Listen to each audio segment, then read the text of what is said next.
यहाँ मौजूद हैं, आपके हम कुछ सवाल लेने की कोशिश करेंगे। 30 मिनट का वक्त हमने उसके लिए तय कर रखा है। इस तरह से ये 2 घंटे की बहस पूरी होगी। 2-3 बुनियादी बातें हैं जिनका हमें ध्यान रखना है। किसी भी किस्म की नारेबाजी में हमें शरीक नहीं होना है। ये हल्ला गुल्ला नहीं है, क्योंकि पूरी दुनिया देख रही है, तो एक नज़ीर कायम करनी है, एक उदाहरण लोगों के सामने रखना है कि पढ़े लिखे लोग इत्तेफाकी और ना इत्तेफाकी रखते हुए भी, एक दूसरे से सहमति और असहमति रखते हुए भी बात कह सकते हैं। यहाँ पर मेरे JNU के प्रोफेसर बैठे हैं, पुरुषोत्तम अग्रवाल जी, जिन्होंने हमें क्लास में सिखाया है कि सहमति का साहस और असहमति का विवेक, और इसका ठीक उलट भी, ये बड़ा जरूरी है। दूसरी बात, ये किसी एक धर्म के बारे में बहस नहीं है, ये बात सबको स्पष्ट होनी चाहिए। किसी धर्म को महान बताने या किसी धर्म को कमतर बताने की ये बहस नहीं है। तो यदि कोई इस उम्मीद से देख रहा है या यहां आया है, तो मैं आपको आश्वस्त करना चाहता हूं कि आपको नाउम्मीदी हाथ लगेगी। इस बहस में बहुत ज्यादा धार्मिक प्रतीकों के इस्तेमाल को लेकर भी, ये दोनों लोग जो अभी आपको गंभीर दिख रहे हैं, भले लोग हैं, कल शाम को चाय पर मिले थे, बहुत हंसी मजाक भी इनके बीच हुआ था, और गलबैयां डालते हुए एक तस्वीर भी हुई थी। ये इस बात का प्रमाण है कि इंटरनेट पर जो हल्ला मचा हुआ है उसके मुकाबले ये दोनों लोग बहुत ही अच्छे शांत ढंग से बहस के लिए राजी हो गए हैं। ट्विटर की बातें ट्विटर तक सीमित, एलन मस्क आजकल उसको एक्स कहते हैं। और अब इस बहस की शुरुआत मैं इन विद्वानों का, हालांकि इनको परिचय की जरूरत नहीं, पर हो सकता है, हमें पत्रकारिता में सिखाया जाता है कि नेवर अज्यूम, विज्ञान भी यही कहता है। मुफ्ती शमाइल नदवी साहब इस्लामिक विद्वान, शिक्षाविद हैं, कोलकाता के वाहियान फाउंडेशन के संस्थापक हैं, लखनऊ की प्रतिष्ठित दारुल उलूम नदवतुल उलमा से ग्रेजुएशन किया है, सोशल मीडिया और सार्वजनिक मंचों पर अध्यापन और बौद्धिक कामों में सक्रिय हैं, और इस समय इंटरनेशनल इस्लामिक यूनिवर्सिटी मलेशिया से PhD कर रहे हैं। अच्छी बात यह है कि पढ़ाई के साथ साथ ट्रैवल ब्लॉग भी बनाते हैं। पेट्रोनस टावर के सामने का ब्लॉग हमने देखा। हमारे साथ जावेद अख्तर साहब हैं। जावेद अख्तर साहब कवि हैं, शायर हैं, गद्य भी लिखते हैं, फिल्मों के लिए संवाद लिखे हैं, गीत लिखे हैं। इससे इतर ये वैज्ञानिक सोच को लेकर या अपने डिक्लेयर्ड एथिज्म को लेकर भी मुखर रहते हैं और अपने तहीं रैशनैलिटी की बात करते हैं। देवियों और सज्जनों, डज गॉड एग्जिस्ट? इस सवाल का जवाब सब अपने अपने तहीं खोजने की कोशिश कर रहे हैं। कोई इसको गॉड डैम पार्टिकल की खोज बताता है, कोई गॉड पार्टिकल की खोज बताता है, कोई हिग्स बोसान की खोज बताता है, कोई ये सवाल जवाब तलाशने की कोशिश करता है कि मास एग्जिस्टेंस में आखिर आया कैसे, हुआ क्या था, सृष्टि के पहले, समय के पहले क्या था। और कोई ये कहता है कि ये सारी खोजें जिस मस्तिष्क में हो रही हैं प्रकृति के क्रम में, वो कैसे विकसित हुआ। मैं उम्मीद करता हूं कि हम आज इन बुनियादी सवालों के कुछ जवाब हासिल करने में कामयाब हूं। मैं सबसे पहले मंच पर आमंत्रित कर रहा हूं मुफ्ती शमाइल नदवी साहब को। आइए सर जी।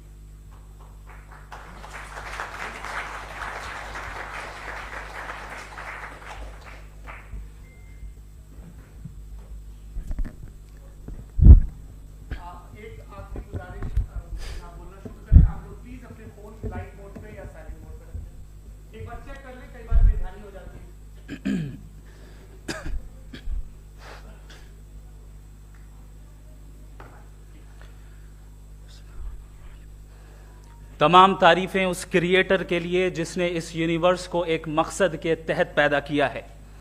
रिस्पेक्टेड जनाब जावेद अख्तर साहब, मिस्टर सौरभ द्विवेदी और respected audience, thank you all for being here today. आज की डिबेट में चूंकि हम बात करने वाले हैं डज गॉड एग्जिस्ट के टॉपिक पर, तो ये एक ऐसा टॉपिक है जिसके मुताल्लिक कोई भी डिसीजन लेने के लिए अलग अलग स्टैंडर्ड्स हो सकते हैं। लिहाजा डिबेट के शुरू में यह ज़रूरी है कि हम ये जान लें कि आज के इस टॉपिक में कौन सा स्टैंडर्ड सही होगा और कौन सा गलत होगा। सबसे पहला स्टैंडर्ड जिसे मैं समझता हूं कि हमारे रिस्पेक्टेड जनाब जावेद अख्तर साहब बड़ी तेजी के साथ उसकी तरफ लपकेंगे, वो है साइंस। जबकि साइंस दर हकीकत खुदा के एग्जिस्टेंस को डायरेक्टली साबित करने या उसके एग्जिस्टेंस को डिनाई करने के लिए स्टैंडर्ड नहीं बन सकती। और उसकी वजह क्या है, ये मैं नहीं कह रहा, ये वो लोग कह रहे हैं जो साइंस के एक्सपर्ट्स हैं। नेशनल एकेडमी ऑफ साइंस कहती है science doesn't have the processes to prove और disprove the existence of God. Why? क्योंकि साइंस का ताल्लुक एम्पेरिकल एविडेंस से है, और एम्पेरिकल एविडेंसेस का ताल्लुक हमारे नेचुरल और फिजिकल वर्ल्ड से है, जबकि गॉड नॉन फिजिकल और सुपर नेचुरल रियलिटी है। लिहाजा नॉन फिजिकल रियलिटी को आप उस टूल के साथ नहीं चेक कर सकते जिसका काम फिजिकल रियलिटी को तलाश करना है। लिहाजा आज इस डिबेट में गॉड की एग्जिस्टेंस को साबित करने या उसे डिनाई करने में साइंटिफिक एविडेंस को एक्सेप्ट नहीं किया जाएगा। दूसरा स्टैंडर्ड हो सकता है रेविलेशन, कि रेविलेशन के जरिए हम यह साबित करें कि गॉड एग्जिस्ट करता है या नहीं। लेकिन यह स्टैंडर्ड भी आज इररेलेवेंट है। क्यों? क्योंकि रेविलेशन मेरे नजदीक सोर्स ऑफ नॉलेज है, वैलिड सोर्स ऑफ नॉलेज है, लेकिन हमारे जावेद अख्तर साहब के नजदीक यह वैलिड सोर्स ऑफ नॉलेज नहीं है। लिहाजा आज की डिबेट में मैं एक भी एविडेंस किसी भी मजहबी स्क्रिप्चर से नहीं दूंगा, ताकि जावेद अख्तर साहब के लिए वो अनएक्सेप्टेबल ना हो। तीसरा जो मेयार हो सकता है वो है ऑब्जर्वेशन, कि भाई कोई कहे कि हमें खुदा दिखाओ, अगर है तो दिखाओ, या ये कि खुदा के एग्जिस्टेंस पर एम्पेरिकल एविडेंस दो, तो ये है दर हकीकत गलत टूल का इस्तेमाल करना। ये ऐसा ही है कि जावेद साहब मुझसे ये मुतालबा करें कि मुफ्ती साहब आप मेटल डिटेक्टर के जरिए प्लास्टिक डिटेक्ट करके दिखाएं। अब चूंकि प्लास्टिक डिटेक्ट नहीं हो पा रही है, लिहाजा plastic does not exist. No, you are using the wrong tool. इस टूल से प्लास्टिक को डिटेक्ट नहीं किया जाता। लिहाजा मैं समझता हूं कि गॉड के एग्जिस्टेंस पर एम्पेरिकल एविडेंस का मुतालबा करना एक बचकाना मुतालबा है, और हमारे रिस्पेक्टेड जनाब जावेद अख्तर साहब इस स्टेज से अब बहुत आगे निकल चुके हैं। अब बचता है एक ही स्टैंडर्ड, और वो स्टैंडर्ड है अक्ल, लॉजिक, रीजनिंग। और यही वो स्टैंडर्ड है जिसके तहत गॉड की एग्जिस्टेंस को साबित किया जाएगा या गॉड की एग्जिस्टेंस को डिनाई किया जाएगा। लेकिन चूंकि ये बहुत इंपॉर्टेंट और सेंसिटिव टॉपिक है, इसलिए लॉजिकल आर्ग्यूमेंट भी ऐसा होना चाहिए जो डेफिनेटिव हो, इनडेफिनेटिव ना हो, जो 2 और 2 4 की तरह बिल्कुल वाजे हो, जिसे लॉजिकली रिजेक्ट करना पॉसिबल नहीं हो। फॉर एग्जाम्पल हम कहें हमारे रिस्पेक्टेड मिस्टर सौरभ साहब, ये एक इंसान है और तमाम इंसान कॉन्शियस बीइंग है, लिहाजा नतीजा क्या निकला, हमारे सौरभ साहब भी कॉन्शियस बीइंग है। क्या ये इनडेफिनेट आर्ग्यूमेंट है या डेफिनेट आर्ग्यूमेंट है? ये डेफिनेट आर्ग्यूमेंट है। ये 2 और 2 की तरह वाजे है, इसमें किसी तरह जो है लॉजिकली इसको रिजेक्ट नहीं किया जा सकता। तो अगर आज हमारे जावेद अख्तर साहब ऐसी कोई अकली दलील और लॉजिकल एविडेंस दें खुदा के ना होने पर जो डेफिनेट भी हो, तो मैं ये ऐलान करता हूं कि यकीनन मैं उस एविडेंस को कबूल करूंगा और उस पर गौर करूंगा। लेकिन साथ में यह भी ऐलान कर देता हूं प्रेडिक्शन के तौर पर कि ऐसा कोई डेफिनेट आर्ग्यूमेंट कोई नहीं पेश कर सकता। दलील हम देंगे और डेफिनेटिव दलील देंगे, लॉजिकल दलील देंगे, ऐसी दलील देंगे जो एंटायर एथिस्टिक वर्ल्ड उसे रेफ्यूट नहीं कर सकती। चलें अब हम एक एग्जाम्पल सोचते हैं, एक सिनेरियो, सिंपल सिनेरियो, तमाम ऑडियंस से गुजारिश है, हम और आप एक आइसोलेटेड आइलैंड पर हैं, ऐसा आइलैंड जहां पे हमसे पहले कोई कभी नहीं गया। चलते चलते आपके सामने अचानक आपने देखा एक पिंक कलर की बॉल पड़ी हुई है। सबसे पहला सवाल आपके जहन में क्या आएगा कि ये बॉल यहां क्यों आई, कैसे आई, ये पिंक कलर की ही क्यों है, कोई और कलर भी हो सकता था, ये इसी शेप में क्यों है, कोई और शेप भी हो सकता था। नेचुरली आप इस तरफ पहुंचेंगे कि कोई ना कोई है जिसने इन स्पेसिफिक प्रॉपर्टीज के साथ इस बॉल को बनाया है और यहां पे रखा है। चूंकि आप जानते हैं कि ये जो बॉल है इसका एग्जिस्ट करना जरूरी नहीं है, ये एग्जिस्ट कर भी सकती थी, नहीं भी कर सकती थी, और एग्जिस्ट करना ही था तो किसी और फॉर्म में करती, किसी और कलर में करती। अब आप इस बॉल को एक्सपैंड करते चले जाएं, एक्सपैंड करते चले जाएं, एक्सपैंड करते चले जाएं, यहां तक कि ये बॉल यूनिवर्स के साइज की हो जाए। बताइए कि क्या साइज के बढ़ जाने से सवाल बदल जाएगा? हरगिज नहीं बदलेगा। अभी भी सवाल रहेगा, ये यूनिवर्स कहां से आया, इन स्पेसिफिक प्रॉपर्टीज के साथ कहां से आया, क्यों आया, किसने बनाया, यह सवाल उस वक्त भी वैलिड रहेगा। लेकिन यह सवाल अगर हम जनाब जावेद अख्तर साहब से करें तो चूंकि इनका वर्ल्ड व्यू एथिस्टिक है, और सिर्फ इनका नहीं, मतलब जितने भी एथिस्ट हैं और एथिस्टिक वर्ल्ड व्यू को रखने वाले से अगर आप ये सवाल करें कि ये यूनिवर्स कहां से आया, तो इनका जवाब या तो आर्ग्यूमेंट फ्रॉम इग्नोरेंस होगा या डॉगमेटिक होगा। या तो ये कहेंगे कि मुझे नहीं पता कि ये कहां से आया, लिहाजा गॉड डज नॉट एग्जिस्ट, ये आर्ग्यूमेंट फ्रॉम इग्नोरेंस है। या ये कहेंगे कि ये यूनिवर्स खुद ब खुद बन गया, इसका मतलब ये है कि उस बॉल को भी खुद ब खुद बन जाना चाहिए, लेकिन बॉल के ताल्लुक से ये एक्सप्लेनेशन एक्सेप्ट नहीं की जाएगी कि ये खुद ब खुद बन गई, लेकिन यूनिवर्स के ताल्लुक से कर दिया जाएगा। इसे हम दूसरे अल्फाज में डॉगमा भी कह सकते हैं।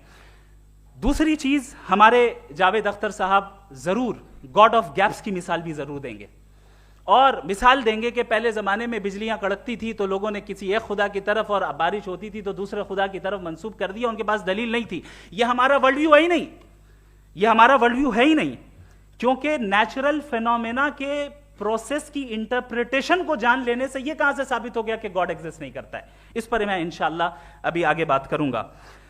आप हजरात ये भी देखेंगे, और मैं ये एक्सपेक्ट करता हूं कि हमारे रिस्पेक्टेड जनाब जावेद अख्तर साहब जरूर इमोशनल आर्ग्यूमेंट्स भी देंगे, जो कि एक लॉजिकल फेलेसी है जब बात आती है ट्रुथ को डिसाइड करने में। क्यों? मिसाल के तौर पर वो कहेंगे कि अगर गॉड है तो ईविल क्यों एग्जिस्ट करता है, जबकि मैं कहता हूं ईविल का एग्जिस्ट करना गॉड के एग्जिस्ट करने की दलील है, उसके खिलाफ नहीं है। चूंकि अगर गॉड है तो हम सब उसके सामने अकाउंटेबल हैं, और अगर हम अकाउंटेबल हैं तो अकाउंटेबिलिटी के लिए ईविल का मौजूद होना जरूरी है, उसके बगैर हम अकाउंटेबल नहीं हो सकते। और अगर हम अकाउंटेबल नहीं हैं तो हम जनाब जावेद अख्तर साहब से पूछेंगे कि आप बताएं कि फिर सफरिंग इस दुनिया में क्यों है? अगर खुदा नहीं है तो सफरिंग क्यों है? और उन लोगों के जज्बे का क्या जिनके अंदर सफरिंग के बाद इंतकाम लेने का जज्बा पाया जाता है और वो इस दुनिया से ऐसे ही चले गए, क्या उनकी सारी तकलीफें बेकार चली जाएंगी? अब आ जाएं उसी एग्जाम्पल की तरफ कि बॉल, मुझसे अगर कोई पूछे इस बॉल को किसने बनाया और या इस एक्सपेंडेड बॉल को किसने बनाया, मैं कहूंगा कि चूंकि ये यूनिवर्स और इस यूनिवर्स की तमाम चीजें कॉन्टिंजेंट हैं। कॉन्टिंजेंट होने का मतलब ये होता है कि जो अपने एग्जिस्टेंस पे किसी के ऊपर डिपेंड करती हो, तो जाहिर है ये यूनिवर्स कॉन्टिंजेंट है। और अगर कोई चीज कॉन्टिंजेंट नहीं है तो मैं रिक्वेस्ट करूंगा कि मुझे दिखा दें कि कौन सी चीज यूनिवर्स में कॉन्टिंजेंट नहीं है, हम भी जरा गौर कर लें और हम भी देख लें। और जब कॉन्टिंजेंट चीजें मौजूद हैं तो फिलोसोफर्स की इस्तिलाह के मुताबिक, हम उस टर्मिनोलॉजी के मुताबिक हम उस जगह तक पहुंचते हैं और उस हस्ती तक पहुंचते हैं जिसे नेसेसरी बीइंग कहा जाता है, कि ये वो नेसेसरी बीइंग है जिसका मौजूद ना होना नामुमकिन हो। क्योंकि अगर ये मौजूद ना हो तो सारी चीजें एग्जिस्टेंस में आएंगी ही नहीं, और ये सारी कॉन्टिंजेंट चीजें उसी के ऊपर डिपेंड करती हैं। अब अगर आप ये सवाल करते हैं कि फिर उस हस्ती को किसने बनाया, फिर उसका कॉज क्या है, फिर उसका कॉज क्या है, फिर उसका कॉज क्या है, और एंडलेसली चले जाएं, इसे हम कहते हैं इन्फिनिट रिग्रेस ऑफ कॉजेस, जो कि लॉजिकल फेलेसी है। कॉन्सेप्चुअली इन्फिनिटी पॉसिबल है। मिसाल के तौर पे न्यूमेरिकल्स 1 2 3 गिनते चले जाएं, इन्फिनिट नंबर्स हैं। मैं कॉन्सेप्चुअली बात नहीं कर रहा, प्रैक्टिकली रियलिटी में साबित करके दिखाएं कि infinite regress of causes possible है या नहीं। अगर पॉसिबल है तो हम मान लेंगे, मिसाल दे दें, और पॉसिबल नहीं है तो एक ही ऑप्शन बचता है जिसे हम कहते हैं नेसेसरी बीइंग। ऐसी नेसेसरी बीइंग जो इंडिपेंडेंट है, क्योंकि अगर वो डिपेंडेंट हुई तो वो नेसेसरी नहीं रहेगी। ऐसी इंडिपेंडेंट बीइंग जो इटर्नल है, अगर वो इटर्नल नहीं होगी, उसकी बिगिनिंग होगी तो वो खुद कॉन्टिंजेंट है। ऐसी बीइंग जो पावरफुल है, क्योंकि कॉन्टिंजेंट को एक्चुअलाइज करने के लिए पावर चाहिए। ऐसी बीइंग जो इंटेलिजेंट है और नॉलेजेबल है, क्योंकि ये यूनिवर्स स्पेसिफिक फॉर्म और स्पेसिफिक लॉज ऑफ नेचर के तहत प्रिसाइजली चल रहा है। Thank you. थैंक यू मुफ्ती साहब। मैं इन दलीलों के बाद जावेद अख्तर साहब से गुजारिश करूंगा, आप बैठ के बोलना चाहेंगे या बाहर? जी।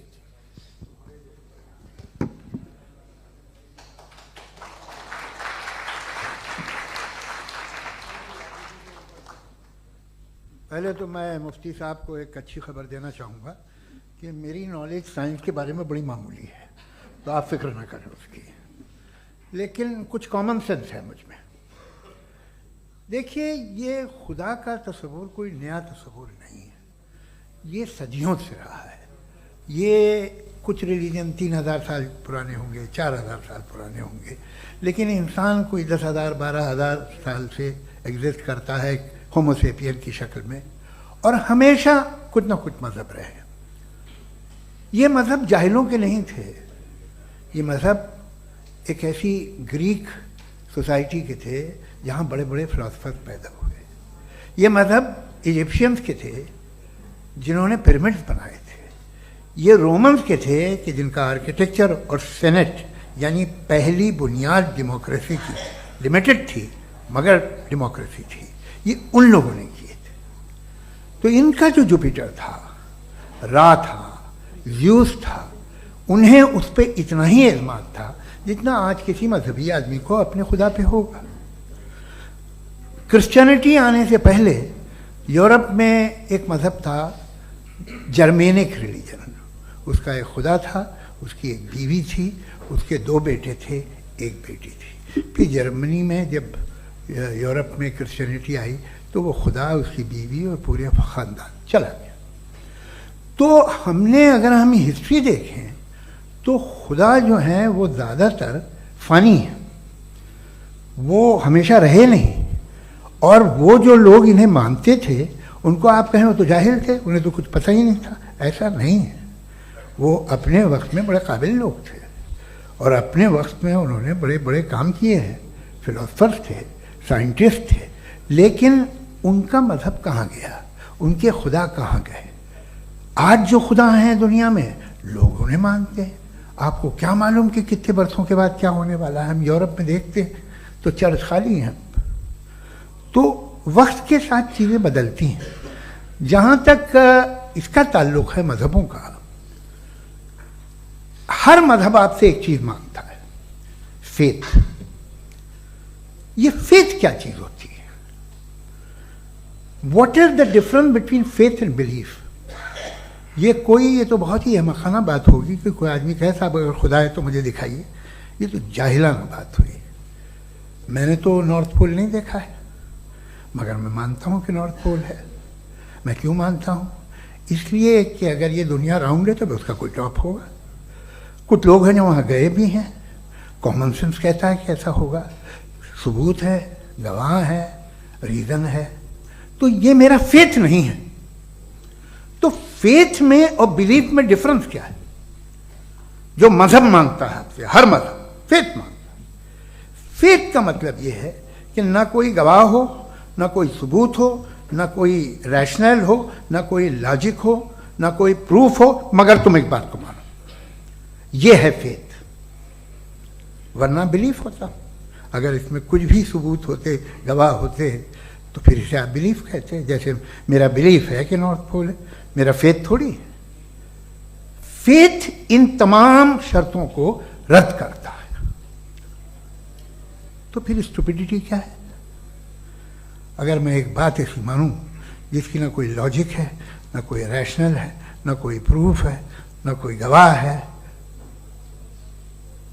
ना कोई सबूत है, और मैं उसे मानूं, तो ये स्टुपिडिटी हुई। इसे ही भाई कल को मैं यकीन कर लूं कि एलॉन मस्क जो है मेरा भाई है तो मुझे इंतहाई खुशी होगी, सुकून भी बहुत मिलेगा मुझे। लेकिन और कहे भाई क्यों मानते हो, क्या सबूत है? भाई वो तो अमेरिकन है और तुम तो इंडियन हो, वो तो नस्ल अलग है, तुम्हें कभी मिले भी नहीं। साहब देखिए मेरा फेथ है, इस पे बात ना किया। फेथ का मतलब ही यह है कि आप प्रूव नहीं कर सकते। अगर आप प्रूव कर सकते हो तो फेथ की जरूरत ही नहीं, फिर तो आप बात करेंगे, आप कितनी बहस कर लीजिए। अल्टीमेटली दुनिया का हर मजहब फेथ पे टिका है, और फेथ का मतलब है एक ऐसा यकीन जिसका कोई सबूत, कोई गवाह, कोई रैशनल नहीं। अब आप ये कहें, क्या आप ये क्यों कह रहे हैं कि साहब ये कायनात किसने बनाई? कमाल ये है कि आपने बताया कि एक आइलैंड पे गए और एक बॉल देखी। आपने ये नहीं कहा कि आइलैंड किसने बनाया, आपको सिर्फ बॉल पे हैरत हुई। हमने आइलैंड पे हमने हैरत नहीं की, होते हैं आइलैंड। इसी तरह ये आइलैंड है, सितारे, ये गैलेक्सीज, ये सब आइलैंड हैं खला में। हम उन्हें टेकन फॉर ग्रांटेड लेते हैं, हम पूछते नहीं किसने बनाए। आपने जजीरे के बारे में भी नहीं पूछा है। मेरी पैदाइश कैसे हुई? क्या मैं प्लान्ड पैदा हुआ था? I was plan to be born, या एक लकी स्पॉन था जो किसी एक से चिपक गया? मेरी पैदाइश रैंडम। और इंसाफ जिसे आप कहते हैं, इंसाफ का तो नेचर से कोई वास्ता ही नहीं है। जो आप कहते हैं कि एक दिन इंसाफ मिलेगा, इंसाफ is a human concept, nature में कोई इंसाफ नहीं। अगर शेर हिरन को खा जाता है तो उसे कोई सजा नहीं मिलती। अगर एक आंधी आती है और हरे भरे पेड़ों को उखाड़ के फेंक देती है तो आंधियों की जेल नहीं होती है। नेचर में इंसाफ नहीं, इसलिए मुझे नेचर को इंसाफ की जरूरत भी नहीं। नेचर तमाम एक है। अब हम कहें कि साहब ये देखिए जो मैंने खाना खाया था, ये मेरी आंख तो नहीं यूं कर दिया उसे, तो इसे सजा मिलनी नहीं, वो सिस्टम है, ऐसे ही चल रहा है।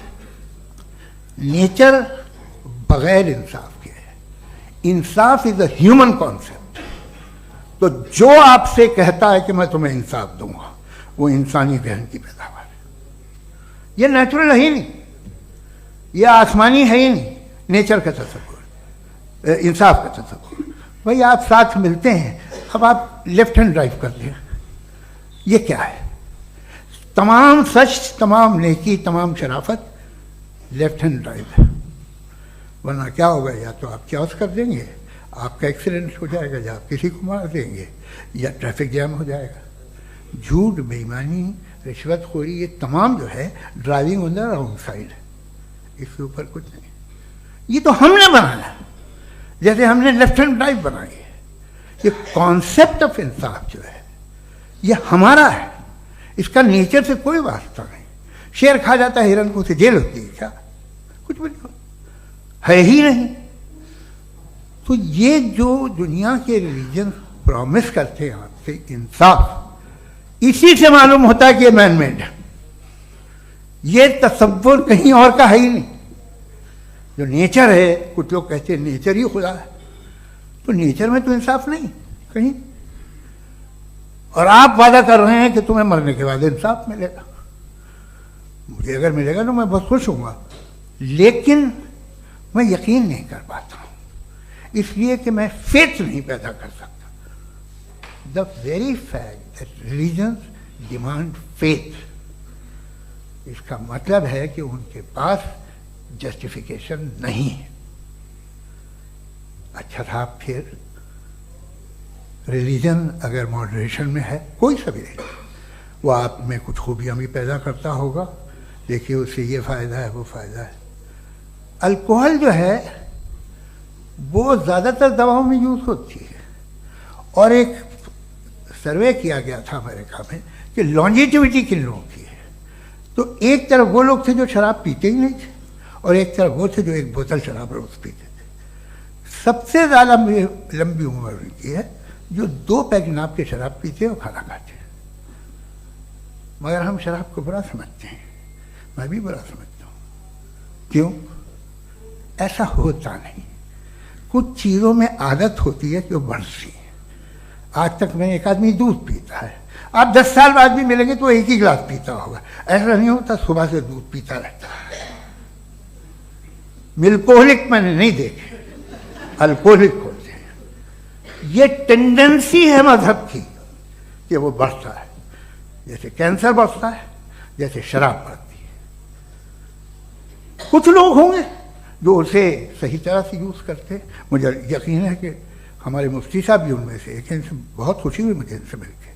लेकिन कितने लोग हैं कि आज आप देखते हैं दुनिया में जो तबाहियाँ हैं, इनमें कितना हाथ है उन लोगों का जो बिलीवर कहते था मजहब ये नहीं कहता, ना कहता होगा, मगर जब ये मजहब पीते हैं तो ऐसे बिहेव करते हैं। थोड़ा सा अगर हो तो शायद बहुत अच्छी बात, लेकिन शराब थोड़ी सी नहीं रहती, उसमें टेंडेंसी है पहले। थोड़ा सा अगर 2-3 कैंसर के सेल हो ना बॉडी में तो आदमी स्लिम रहेगा, लेकिन वो 2-3 सेल नहीं रहते, वो मल्टीप्लाई होते हैं। जावेद साहब टाइम पूरा हो गया। टाइम हो गया, तो बस बात खत्म हो गई। अच्छा, मुझे कुछ और कहने को था भी नहीं। जी, मैं पहले जवाबी दौर के लिए इनवाइट कर रहा हूं मुफ्ती साहब को। Your rebuttal round 1, you have 7 minutes.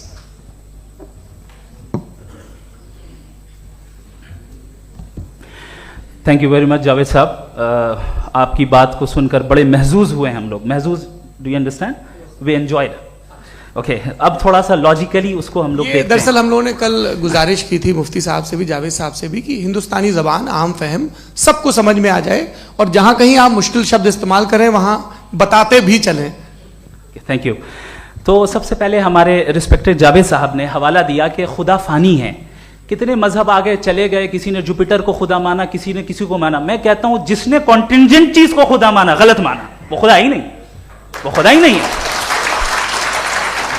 हम तो नेसेसरी बीइंग को साबित करने बैठे हैं, वो नेसेसरी कॉज जो इटरनल है, जो अबदी भी है और अजली भी है, हम किसी और को साबित करने नहीं बैठे। दूसरी चीज उन्होंने कहा कि फेथ एंड बिलीफ, ये एक ऐसी डेफिनेशन है फेथ की जो इन्होंने पहली मर्तबा पेश की है, या माफ कीजिएगा इन्होंने पहली मर्तबा पेश नहीं की है, रिचर्ड डॉकिंस ने पहली मर्तबा पेश की है। मुझे मालूम है ये सोर्स कहां से है। एपिस्टेमोलॉजिकली फेथ और बिलीफ का फर्क आप इस तरह नहीं कर सकते सर। फेथ सही भी होता है, गलत भी होता है, बिलीफ सही भी होता है, गलत भी होता है। जो लॉजिक, रीजन और एविडेंस से बैक्ड होगा वो फेथ सही होगा। और आप जिस फेथ की बात कर रहे हैं कि इलॉजिकल है और उसके पीछे नहीं है, तो we are on the same page. हम नहीं मानते उस फेथ को, जो फेथ ऐसा हो जिसके पीछे कोई लॉजिक ना हो, एविडेंस ना हो, हम नहीं मानते। हम तो उस फेथ के कायल हैं जिसके पीछे लॉजिक हो और एविडेंस हो। तो बिलीफ सही भी होता है, गलत भी होता है, फेथ भी सही होता है और गलत भी होता है। तो आज फेथ और बिलीफ के डिफरेंस पे बात नहीं हो रही। आज आप चाहे फेथ एक्सेप्ट कर लें या बिलीफ एक्सेप्ट कर लें, आज ये बात होगी कि ट्रूथ क्या है, चाहे ट्रू बिलीफ सही है या ट्रू फेथ सही है, और फॉल्स फेथ क्या है और फॉल्स बिलीफ क्या है, बात इस पे हो रही। दूसरी चीज इन्होंने पूछा स्टुपिडिटी फिर क्या है। अगर फेथ रिलीजन स्टुपिडिटी नहीं है तो और क्या है? चूंकि फेथ का मुतालबा करते हैं तो स्टुपिडिटी क्या है? मैं कहता हूं स्टुपिडिटी एथिज्म है। उसकी वजह यह है कि आप एक सड़क पे जा रहे हो और आप किसी गार्डन में जाएं और देखें वहां लिखा है फूलों के साथ I love Javed Akhtar, and I really do, I love you sir. So जब आप वहां पर पहुंचे तो वहां पहुंचकर अब ये बताएं, क्या आप ये कहेंगे wow what a natural selection? ये क्या नेचुरल सिलेक्शन है? नहीं, ये प्रिसाइजली डिजाइंड है, इसके पीछे डिजाइनर है। लिहाजा अगर कोई एक ऐसी कॉमन सेंस की बात को कबूल नहीं कर रहा है कि यूनिवर्स जो इतने प्रिसाइजली काम कर रहा है, हम कह दें कि खुद ब खुद बन गई, मैं समझता हूं इससे बड़ी स्टुपिडिटी और कुछ नहीं है। ये इर्रेशनल चीज है।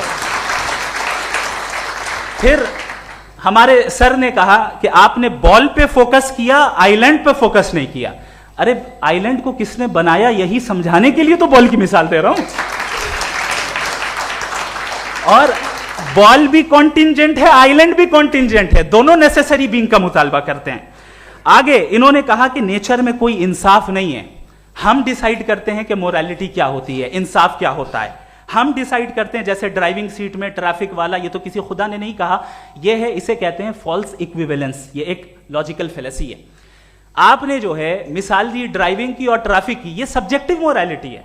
आप सब्जेक्टिव मोरालिटी को मिसाल बनाकर ऑब्जेक्टिव मोरालिटी के ऊपर नहीं थोप सकते। इंसाफ की ऑब्जेक्टिव मोरालिटी है। अगर आप ये कहते हैं कि नेचर में इंसाफ नहीं है तो इंसाफ का न होना ये नेचुरल हुआ, तो फिर नेचर को नेचर रहने दे। क्यों हम इतना स्ट्राइव कर रहे हैं दुनिया में इंसाफ लाने के लिए? ये तो इलॉजिकल बात है, इर्रेशनल बात है।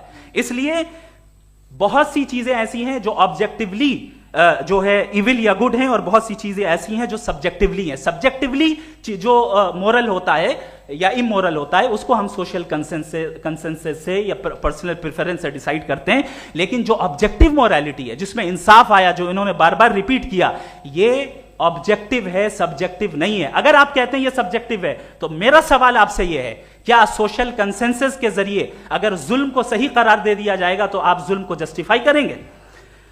दूसरी चीज इन्होंने यह कहा कि 2 पैक शराब पी लें तो वो उतने पे नहीं रहता, बढ़ जाता है। यही मामला मजहब के साथ है। 2 पैक आप पी लें बढ़ेगा। तो ये एक ऐसी मिसाल है, इसको कहीं भी फिट कर लें कि आप एथिज्म पे जब फिट करें, जब आप 2 पैक एथिज्म का लेंगे ना तो वो बढ़ बढ़ के नॉर्थ कोरिया बनेगा। Thank you.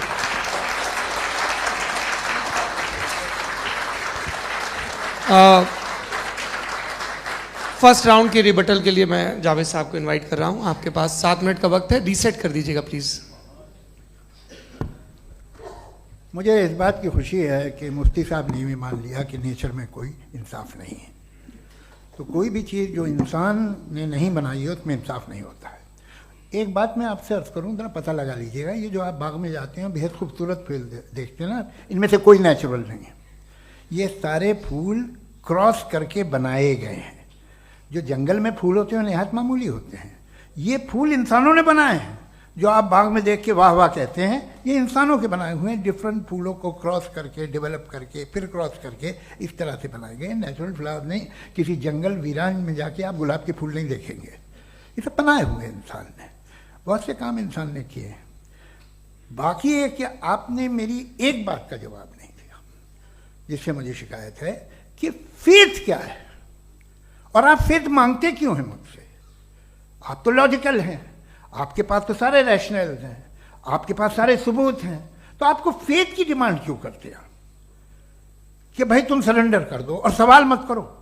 कोई मजहब सारे सवाल करने की इजाजत नहीं देता है और मना करता है कि दादा सवाल ना करो, बह जाओगे तुम। आप क्यों रोकते हैं? हकीकत यह है कि इंसानी तारीख क्या है। इंसानी तारीख ये है कि दुनिया में दो तरह के लोग हुए हैं। एक वो जिन्होंने अपनी लाइल्मी की परस्तिश की है, दूसरे वो जिन्होंने अपनी इग्नोरेंस या लाइल्मी से झगड़ा किया है और मालूम किया है कि क्या है। ये जो आप कह रहे हैं, आज आप हैरान हैं कि भाई ये यूनिवर्स कैसे बनी। लोग हैरान थे कि सूरज डूबता है तो इधर से कैसे निकलता है। और आप एक कदम जाके हमेशा का मानने को तैयार है, एक कदम पीछे ही मान जाइए। भाई आप इसके बाद जाते हो, कहते सवाल ना करना कि ये कहाँ से आया, ये पावर तो हमेशा से हमेशा रहेगी। तो आप यूनिवर्स के बारे में मानने में क्या तकलीफ है? एक कदम पहले रुक जाइए। ये हमेशा से थी या नहीं थी, हमें मालूम नहीं है। और ये कहना कि हमें मालूम नहीं है, कमाल ये है कि दुनिया के सारे मजहब सब जानते हैं ये दुनिया कैसे बनी थी, कैसे मिटेगी, मरने के बाद क्या होगा, इनको सब इल्म है। इनको किसी को डायनासोर होते थे पहले ये नहीं पता था, किसी को नहीं पता।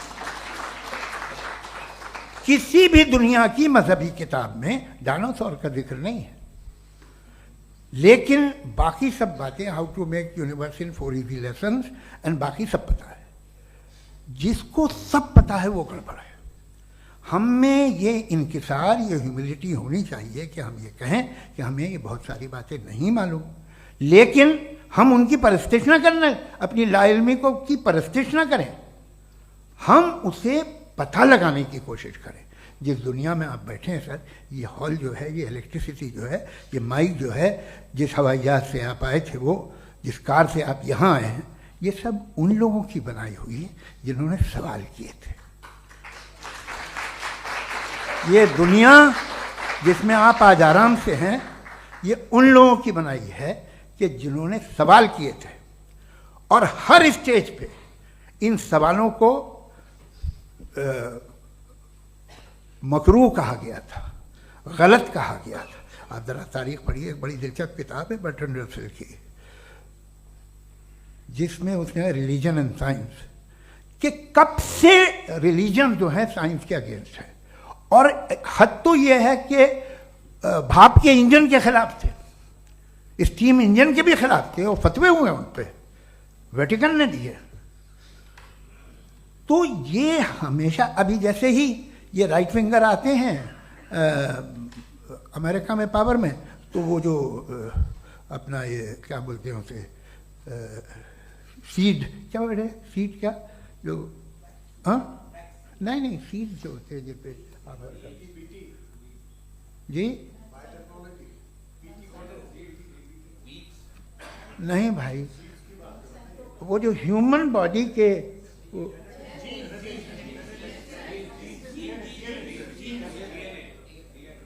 उस पर रिसर्च बंद हो जाती है, रिपब्लिकन नहीं करने देते। अरे भाई इतना डर क्या है तुम्हें? एक ज़माने में बहुत नाराज थे ये सारे मजहबी लोग कि ये इंसान तो इंसान बनाने की कोशिश कर रहा है। आपको क्या तकलीफ भाई, बना ले तो बना लेने दो, ये खौफ क्या है? और ये सब आज जो आप कह रहे हैं नामुमकिन है, ये कैसे हुआ? मुझे एक किस्सा याद आता है। जब मैं 6ठी क्लास में था तो मैं मैथमेटिक्स में बहुत वीक था, तो एक टीचर रख दिया गया, उसने 1 2 3 4 5 6 7 तो सिखा दिया मुझे। वो दिन मैं भूल नहीं सकता हूँ मुफ्ती साहब, जिस दिन उसने ये बताया कि 1/2 क्या होता है और 3/4 क्या होता है। मुझे ऐसा लगा कि मेरा सर बीच से फट जाएगा। यह आदमी कह रहा है कि जो दीवार के अंदर जाओ वॉक करते हुए। आज हंसता हूं मैं इस बात पे। तो आज जो बातें आपके जहन से बिल्कुल परे हैं और आप हैरान होते उन्हें देख के, एक वक्त आएगा कि मामूली लगेंगे। और हुआ है, आपकी इंसानी तारीख ही है। इतनी जल्दी सारे फैसले आप मत कर लीजिए, थोड़ा ये ह्यूमिलिटी रखिए कि भाई ये हमें नहीं मालूम। ये कहने में क्या है, ये यूनिवर्स कहाँ तक फैली, ये कब से है और कब तक रहेगी, हमें नहीं मालूम। आपने फैसला कर लिया कब बनी। ये आपके हिसाब से कोई 14 बिलियन ईयर बनी जो समझा जाता है। उससे पहले हजारों करोड़ों अरबों साल तक खुदा बैठा क्या कर रहा था?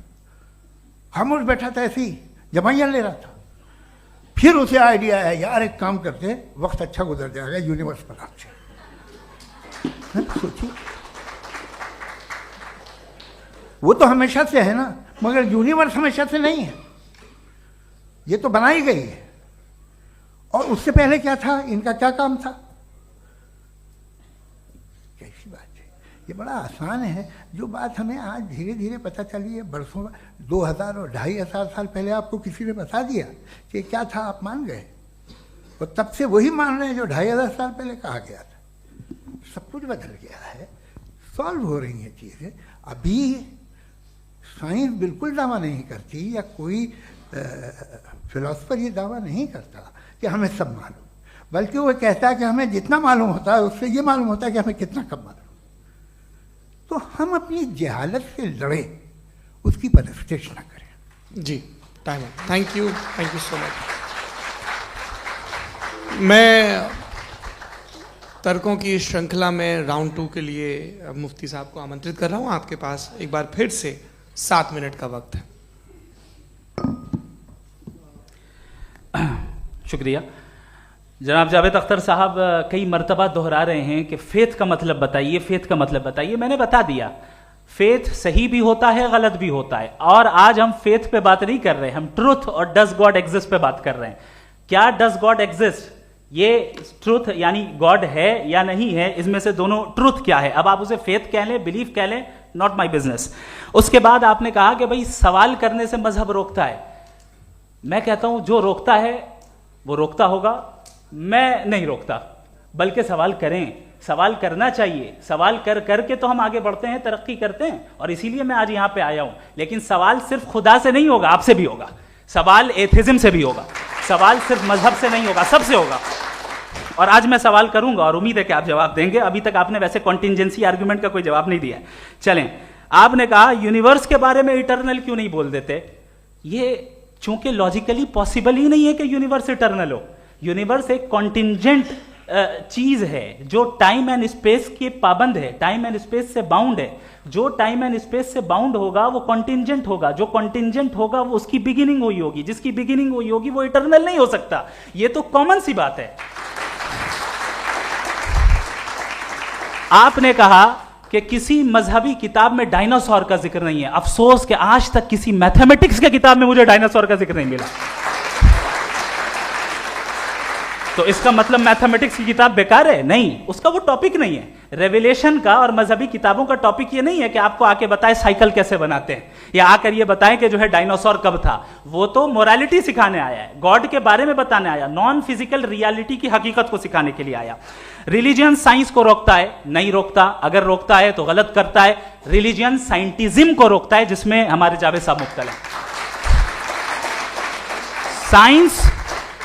साइंस और साइंटिज्म में फर्क है। साइंटिज्म यह है कि आप समझें कि साइंस और साइंटिफिक मेथोडोलॉजी ये नॉलेज को हासिल करने का वाहिद सोर्स ऑफ नॉलेज है। यह है साइंटिज्म। हम इसे रिजेक्ट करते हैं। हम साइंस को तो तरक्की करते हैं, भाई आप हमारी पूरी तारीख कर लें, पढ़ लें तो आपको पता चल जाएगा। बहरहाल ये अलग टॉपिक है। उसके बाद इन्होंने एक लफ्ज कहा, वेटिकन ने फतवा दिया। वेटिकन का फतवे से कोई ताल्लुक नहीं है, दोनों कॉन्ट्राडिक्टरी अल्फाज हैं। उसके बाद उन्होंने कहा कि भाई हमें नहीं मालूम। अगर नहीं मालूम तो क्लियरली कह देना कि नहीं मालूम है, इसमें क्या हरज है। तो वही तो मैं कह रहा हूं ना कि आप कह दें कि नहीं मालूम, लेकिन क्लेम क्यों कर रहे हैं कि गॉड एग्जिस्ट नहीं कर रहा है। आप कह दें नहीं मालूम है, हो सकता है हो सकता ना हो, लेकिन आप क्लेम कर रहे हैं। The moment you say God does not exist, this is a claim, and now the burden of proof is upon you too, जैसे हमारे ऊपर है। और क्यों है मैं बताता हूं, क्यों है ये भी मैं बताता हूं। फिलोसॉफिकली जो क्लेम होता है ना, सिर्फ ये नहीं होता कि इंसान कहे पॉजिटिव क्लेम करे और नेगेटिव क्लेम करे तो बर्डन ऑफ प्रूफ नहीं है। आप मिसाल के तौर पे मैं कहूं कि फुला उस कमरे में कोई नहीं है, मैंने एक नॉलेज का क्लेम किया है। उस कमरे में कोई नहीं है, मैंने एक नॉलेज का क्लेम किया। या तो मैं कहूं मुझे नहीं पता, हो भी सकता है नहीं भी हो सकता है, this is not a claim. लेकिन जब मैं कह रहा हूं कि वहां कोई नहीं है या मैं कह रहा हूं वहां कोई है, दोनों क्लेम है और दोनों के ऊपर बर्डन ऑफ प्रूफ है। हमारे ऊपर भी बर्डन ऑफ प्रूफ है, मैंने कंटिंजेंसी आर्ग्यूमेंट दिया, इसे तोड़कर दिखाइए। आखिरी चीज, इन्होंने कहा कि खुदा दुनिया बनाने से पहले 150 साल पहले या करोड़ों साल पहले क्या कर रहा था। अरे हजरत, चलें बहरहाल मैं जवाब दे देता हूं, आप हमारे रिस्पेक्टेड पर्सनालिटी हैं, अगर आप नहीं होते तो मैं इसे एंटरटेन ही नहीं करता। टाइम, ये 100 साल पहले या 100 साल बाद, पहले बाद में अभी, ये वो अल्फाज हैं जिनका ताल्लुक टाइम से है। टाइम शुरू ही हुआ है यूनिवर्स की बिगिनिंग के बाद, तो उसके पहले खुदा क्या कर रहा था, सवाल इलॉजिकल है, ये फेलेसी है। यानी आप ये कह रहे हैं कि यूनिवर्स के बनने से पहले खुदा क्या कर रहा था, टाइम के बनने से पहले, पहले का ताल्लुक टाइम से, टाइम उस वक्त था ही नहीं, तो ये सवाल ही इनवैलिड है खुदा के ताल्लुक से। दूसरी चीज, आर्ग्यूमेंट ऑफ कंटिंजेंसी जो मैंने आपके सामने पेश की है, आपने बार बार ये प्रूफ किया और ये कह रहे हैं कि गॉड ऑफ गैप्स। देखिए पहले नहीं मालूम था, साइंस ने कर दिया। सिंपल की मिसाल से मैं समझा देता हूं। जिस गैप्स की आप बात कर रहे हैं ना, साइंस उन गैप्स को जिन चीज के जरिए भी प्रूव करेगा वो कॉन्टिंजेंट ही होगा, अब चाहे वो फोर्स हो, मैटर हो या एनर्जी हो। लिहाजा सवाल हमारा उस वक्त भी वैलिड होगा जब तक कि आप नेसेसरी बीइंग पे ना आ जाएं, और इन्फिनिट रिग्रेस पॉसिबल नहीं है of causes in practical world, तो जाहिर है कहीं रुकना पड़ेगा, जहां रुकेंगे वही खुदा है।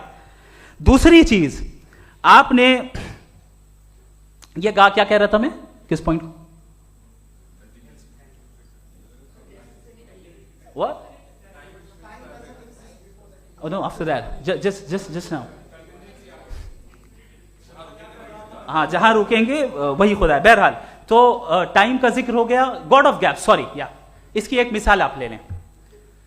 एक कार है, एक साहब ने देखा कि भाई कार जो है उसके व्हील्स कितने अच्छे लगे हुए हैं सही जगह पे, स्टीयरिंग जो है कितने अच्छे जगह पे लगी हुई, और सीट्स कितने वेल डिजाइंड है, कितनी प्रिसाइजली ये कार काम कर रही है, तो जरूर कोई ना कोई इसे क्रिएट किया है, किसी ने क्रिएट किया है। अब जावेद साहब आए और कहे अरे जनाब बोनेट खोलिए, इसमें इंजन है, इंजन इस कार को चला रहा है, hence prove no one has created the car. This is illogical, this is irrational.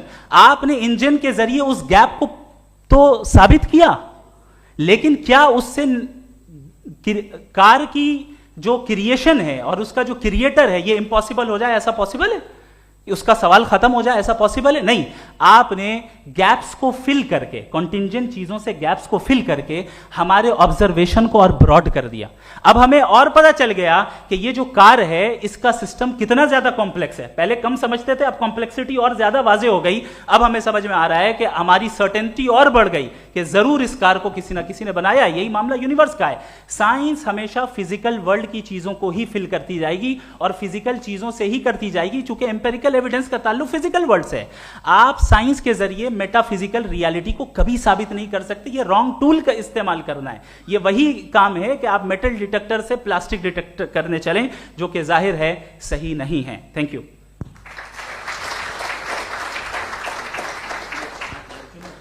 जी, ये आर्ग्यूमेंट का राउंड 2 है। हाँ। 7 मिनट है। पहले तो मैं आपसे अर्ज करूं कि आपने कहा कि जब कायनात ही नहीं थी तो वक्त भी नहीं था, कुछ भी नहीं था। कैसे नहीं था? खुदा था। एक एग्जिस्टेंस तो था ना खुदा का। तो जब खुदा था तो वक्त भी होगा। ऐसा नहीं कि कुछ भी नहीं था, खुदा था। अच्छा, बाकी एक आपने कहा साहब आप साबित कीजिए, आपके पास भी लॉजिक है, मेरे पास भी लॉजिक है। आप मेरा जिम्मेदारी नहीं है साबित करना कि खुदा है। बर्ट्रैंड रसेल ने बड़ी अच्छी बात कही। बर्ट्रैंड रसेल ने एक बड़ी अच्छी बात कही। मैं आपसे अगर ये दावा करूं कि एक चाय की केतली मरीख के चारों तरफ घूम रही है, मार्स के चारों तरफ, तो ये आपका काम नहीं है कि आप साबित करें कि कोई चाय की केतली नहीं है। ये मेरा काम है, मैंने दावा किया है। ये दावा तो मजहबी लोग करते हैं कि खुदा है, मैं क्यों साबित करूं कि नहीं है? जब तक आप मुझे कन्विंस नहीं कर देंगे मैं नहीं मानूंगा। आपकी जिम्मेदारी है, मेरी जिम्मेदारी नहीं है। दोयम ये कि ये जो आप कह रहे हैं जो गैप्स हैं, ये गैप जब जब किसी मजहब को चैलेंज करते हैं, जब ऐसा कोई बात आती है तो हंगामा हो जाता है कि जब वो चैलेंज करें किसी फेथ को। ये तमाम साइंस जो है इसे मुख्तलिफ जगहों पे मुख्तलिफ वक्तों में मजहब ने रोकने की कोशिश की है। ये किताब है religion and science Bertrand Russell की, पढ़िएगा, अच्छी लगेगी आपको। तारीख ही है साइंस, मजहब की साइंस से उसका यही रिश्ता है। अच्छा, अब ये हम सोचें कि बहरहाल ये वजूद जो है मजहब और ये बिलीव इन गॉड इंसान को बेहतर बना देता है, तो एक काम कीजिए, हिंदुस्तान वर्ल्ड का नक्शा लीजिए और मार्क कीजिए कि रिलीजन कहाँ कहाँ ज़्यादा है, कहाँ कहाँ, चाहे वो लैटिन अमेरिका हो या मिडल ईस्ट हो या फार ईस्ट हो या हिंदुस्तान के वो इलाके जहाँ मजहबियत ज़्यादा है। रख दीजिए नक्शा अलग। अब दूसरा नक्शा कि कहाँ कहाँ नाइंसाफ़ी, रिप्रेशन, औरतों के हुकूक की पामाली, जुल्म, डिक्टेटरशिप कहाँ है, नक्शा एक ही होगा। तो आप मुझे बताएं कि जो इसका तरकीब इस्तेमाल क्या है, खुदा का तरकीब इस्तेमाल तो बताइए। आप छोटी सी दवा सड़क पे बेचते हैं उसकी भी तरकीब इस्तेमाल बताते हैं। इसके इस्तेमाल से तो फायदा नहीं हुआ किसी को। जो सारे के सारे खराब मुल्क हैं, खराब समाज है, वो सारे जुल्म खुदा के नाम पे करते हैं। वो गलत करते हैं, सही करते हैं, मुझे क्या लेना देना उससे। इस्तेमाल से मालूम होता ना। एक विस्की की बोतल कभी शायद देखी हो आपने, लाल रंग की होती है, उस पर रोशनी और छपड़ा इंतहाई खूबसूरत लगती है, क्या बिगाड़ रही है किसी का? उसका इस्तेमाल गलत है, इसलिए आप उसे नापसंद करते हैं। इसका इस्तेमाल गलत है, इस तसव्वुर का इस्तेमाल ही गलत है और हमेशा से गलत हुआ है। आप देख लीजिए, इंसानी तारीख देख लीजिए, आज देख लीजिए, हिंदुस्तान देखिए, दुनिया देख लीजिए क्या हो रहा है। इसे कैसे इस्तेमाल कर रहे हैं फेथ वाले लोग? क्या फेयर हैं, जस्ट हैं, जो अपने खुदाओं पे यकीन रखते हैं? वो किस तरह के लोग हैं? वो लोगों को इंसाफ देते हैं, वो बेहतर इंसान बने। तो इस दवा का फ़ायदा क्या है? चलो बहुत फ़ायदा हो रहा तो मैं इस्तेमाल कर लूँगा, मगर मुझे तो इस दवा का कोई फ़ायदा दिखता ही नहीं। मुझे तो ऐसा लगता, मैं एक और बात बताऊँ, अगर कोई आदमी मजहबी है और अच्छा आदमी है तो मैं उसकी बहुत इज्जत करता हूँ, इसलिए कि मेरा ख्याल है मजहबी आदमी का अच्छा होना मुझसे अच्छा होने से ज़्यादा मुश्किल है। भाई हर चीज़ की एक लिमिट है। आप इतना भाग सकते हैं, इतना नहीं भाग सकते, इतना वजन उठा सकते, इतना नहीं उठा सकते, इतना दूर देख सकते हैं, इतना दूर नहीं देख सकते। उसी तरह कॉमन सेंस कहता है कि आप में नेकी का भी एक कोटा होगा। अब आप अगर सुबह जाते हैं अपनी इबादत गाह और इबादत करते हैं तो बाहर निकलते हैं तो आप तो यही महसूस करते हैं कि आपने एक बहुत अच्छा काम किया, आपकी नेकी का एक बहुत बड़ा कोटा खर्च हो गया जिससे किसी का कोई फ़ायदा नहीं हो। मैं तो नहीं जाता हूँ तो मुझे तो किसी को खाना खिलाना पड़ेगा, किसी बेवा की मदद करनी पड़ेगी। मैं अपना कोटा कैसे कंज्यूम करूँ? आप अपना कोटा, सारे मजहबी लोग इंतहाई यूजलेस कामों में यूज़ करते हैं। उसके बाद भी अगर आप में बच्ची है थोड़ी सी शराफत तो भाई वाह क्या बात है।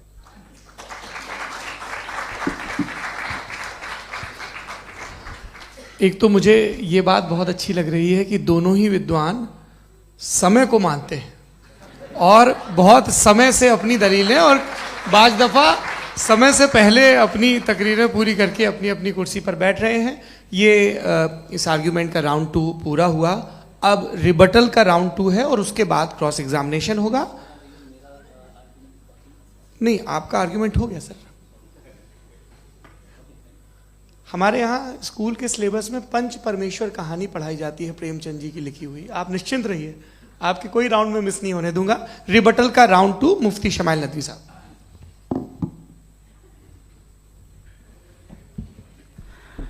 असल में जो हकीकी प्रॉब्लम है, असल प्रॉब्लम है वो ये है कि जावेद साहब के पास कॉन्सेप्ट ऑफ गॉड क्लियर नहीं है।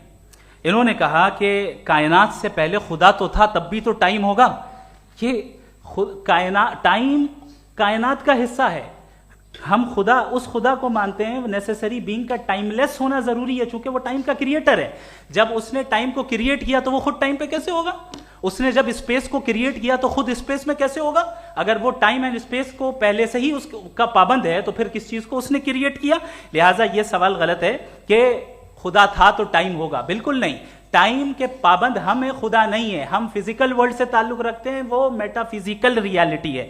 दूसरी चीज इन्होंने मिसाल दी कि चाय की केतली हवा में घूम रही होगी, और पता नहीं शायद वो बर्टन रसल का उन्होंने हवाला दिया। बहरहाल यही प्रॉब्लम है। प्रॉब्लम यही है कि हम चीजों के दरमियान डिफरेंशिएट नहीं कर पाते हैं। ये जो आपने मिसाल दी ये इमेजिनेशन है, और मैं जो साबित कर रहा हूं वो लॉजिकल नेसेसिटी है। आप इमेजिन करने आए तो कुछ भी करें, जुपिटर में पिंक एलिफेंट होगा, यूनिकॉर्न होगा, करें, उससे कायनात पे क्या फर्क पड़ता है? उससे आप लॉजिकल नेसेसिटी साबित नहीं कर सकते। मैं तो उस प्राइम कॉज की बात कर रहा हूं, उस नेसेसरी बीइंग की बात कर रहा हूं जिसके बगैर इस कायनात का एग्जिस्टेंस मुमकिन नहीं है। दूसरी चीज, मजहब को साइंस चैलेंज करती है वगैरह वगैरह, ये हमारा टॉपिक ही नहीं है। मैं इस पे बात करूंगा तो फिर मेरा वक्त चला जाएगा। मजहब के ऊपर चूंकि हमारी डिस्कशन नहीं है, साइंस को मजहब और बिलखुसूस मैं और हमारा वर्ल्ड व्यू कम अज कम साइंस को पीछे नहीं करता है, साइंटिज्म की मजम्मत करता है। इसकी वजाहत मैंने पहले कर दी। दूसरी चीज इन्होंने कहा वर्ल्ड का नक्शा लीजिए, वर्ल्ड मैप लीजिए, दो अलग अलग जगह की। हजरत मैंने ये होमवर्क किया था, और मैंने मिडिल ईस्ट का एक नक्शा लिया और यूरोप का एक नक्शा लिया। ये मजहबी इलाका और ये लिबरल और एथीस्ट इलाका। मुझे पता चला कि सबसे ज्यादा रेप केसेस जो हैं वहां पर है।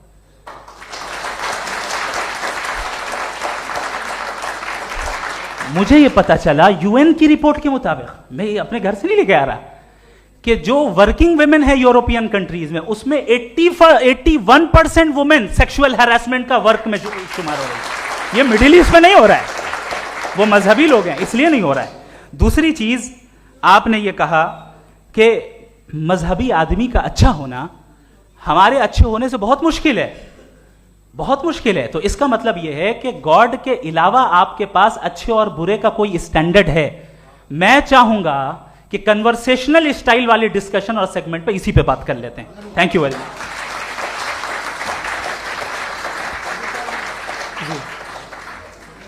ये रिबटल का राउंड 2 है, आपके पास 5 मिनट का वक्त है, और इसके बाद क्रॉस एग्जामिनेशन शुरू करेंगे। आप चाहें तो जो इन्होंने सवाल पूछे उनके जवाब आप रिबटल में भी दे सकते हैं। जी जी, देखिए पहले तो ये बात कि ये मिसाल गलत नहीं है, गलत है।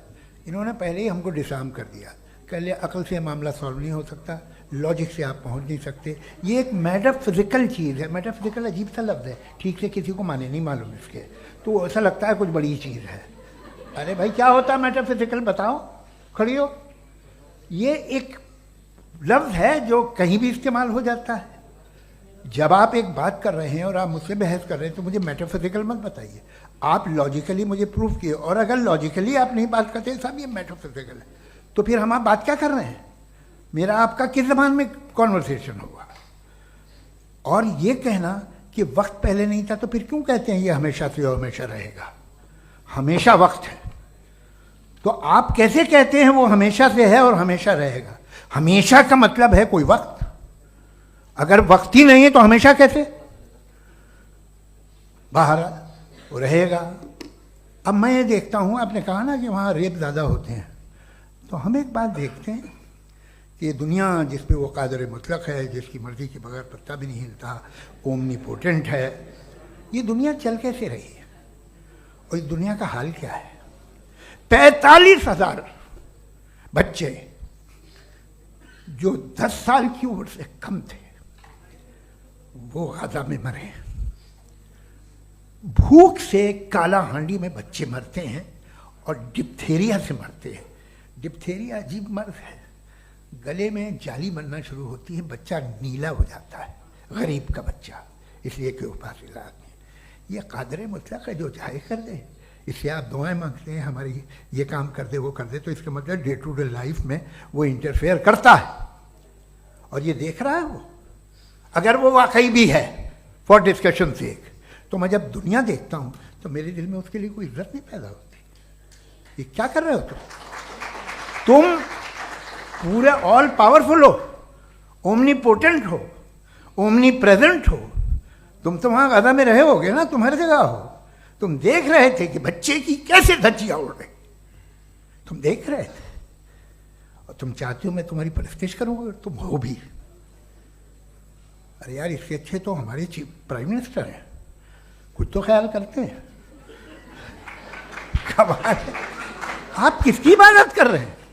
अगर वो है भी, ये दुनिया नाइंसाफी से, जुल्म से, जबर से, तशद्दुद से भरी हुई है। और आप ये मत कहिएगा कि वो देख रहा है और वो बताएगा एक दिन। अगर वो देख रहा है और इंटरफेयर नहीं करता तो आप दुआ क्यों मांगते? आप कहते हैं मेरा ये काम करा दे, इसके मतलब है वो दखल दे सकता है, वो आपको नौकरी दिलवा सकता है, भले दूसरे आदमी को न मिले, मगर आपका काम कर देगा चूंकि आपने दुआ मांगी है। तो जब वो आपको नौकरी दिला सकता है, लड़की की शादी कर सकता है, बेटे को ग्रीन कार्ड दिलवा सकता है, तो कम से कम ये जो मर रहे हैं बच्चे, इनको रोक दे, कुछ तो कर।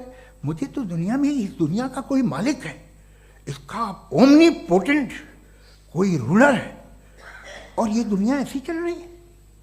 मैं तो चाहूँगा कि भाई ना हो, अगर हो तो बड़ी शर्मिंदगी की बात है। शुक्रिया।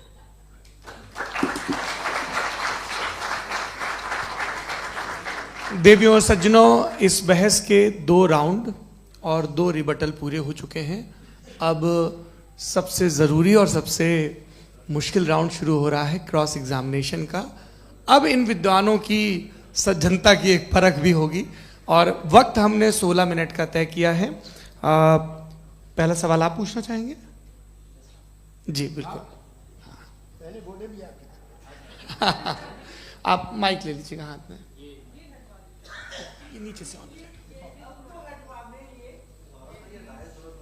जी मैं बोलता हूँ, ये डायस हटा सकते हैं क्या हम थोड़ा क्विकली?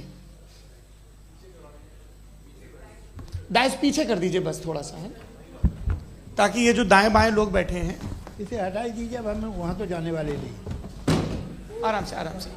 दोनों तरफ से हटा दीजिए।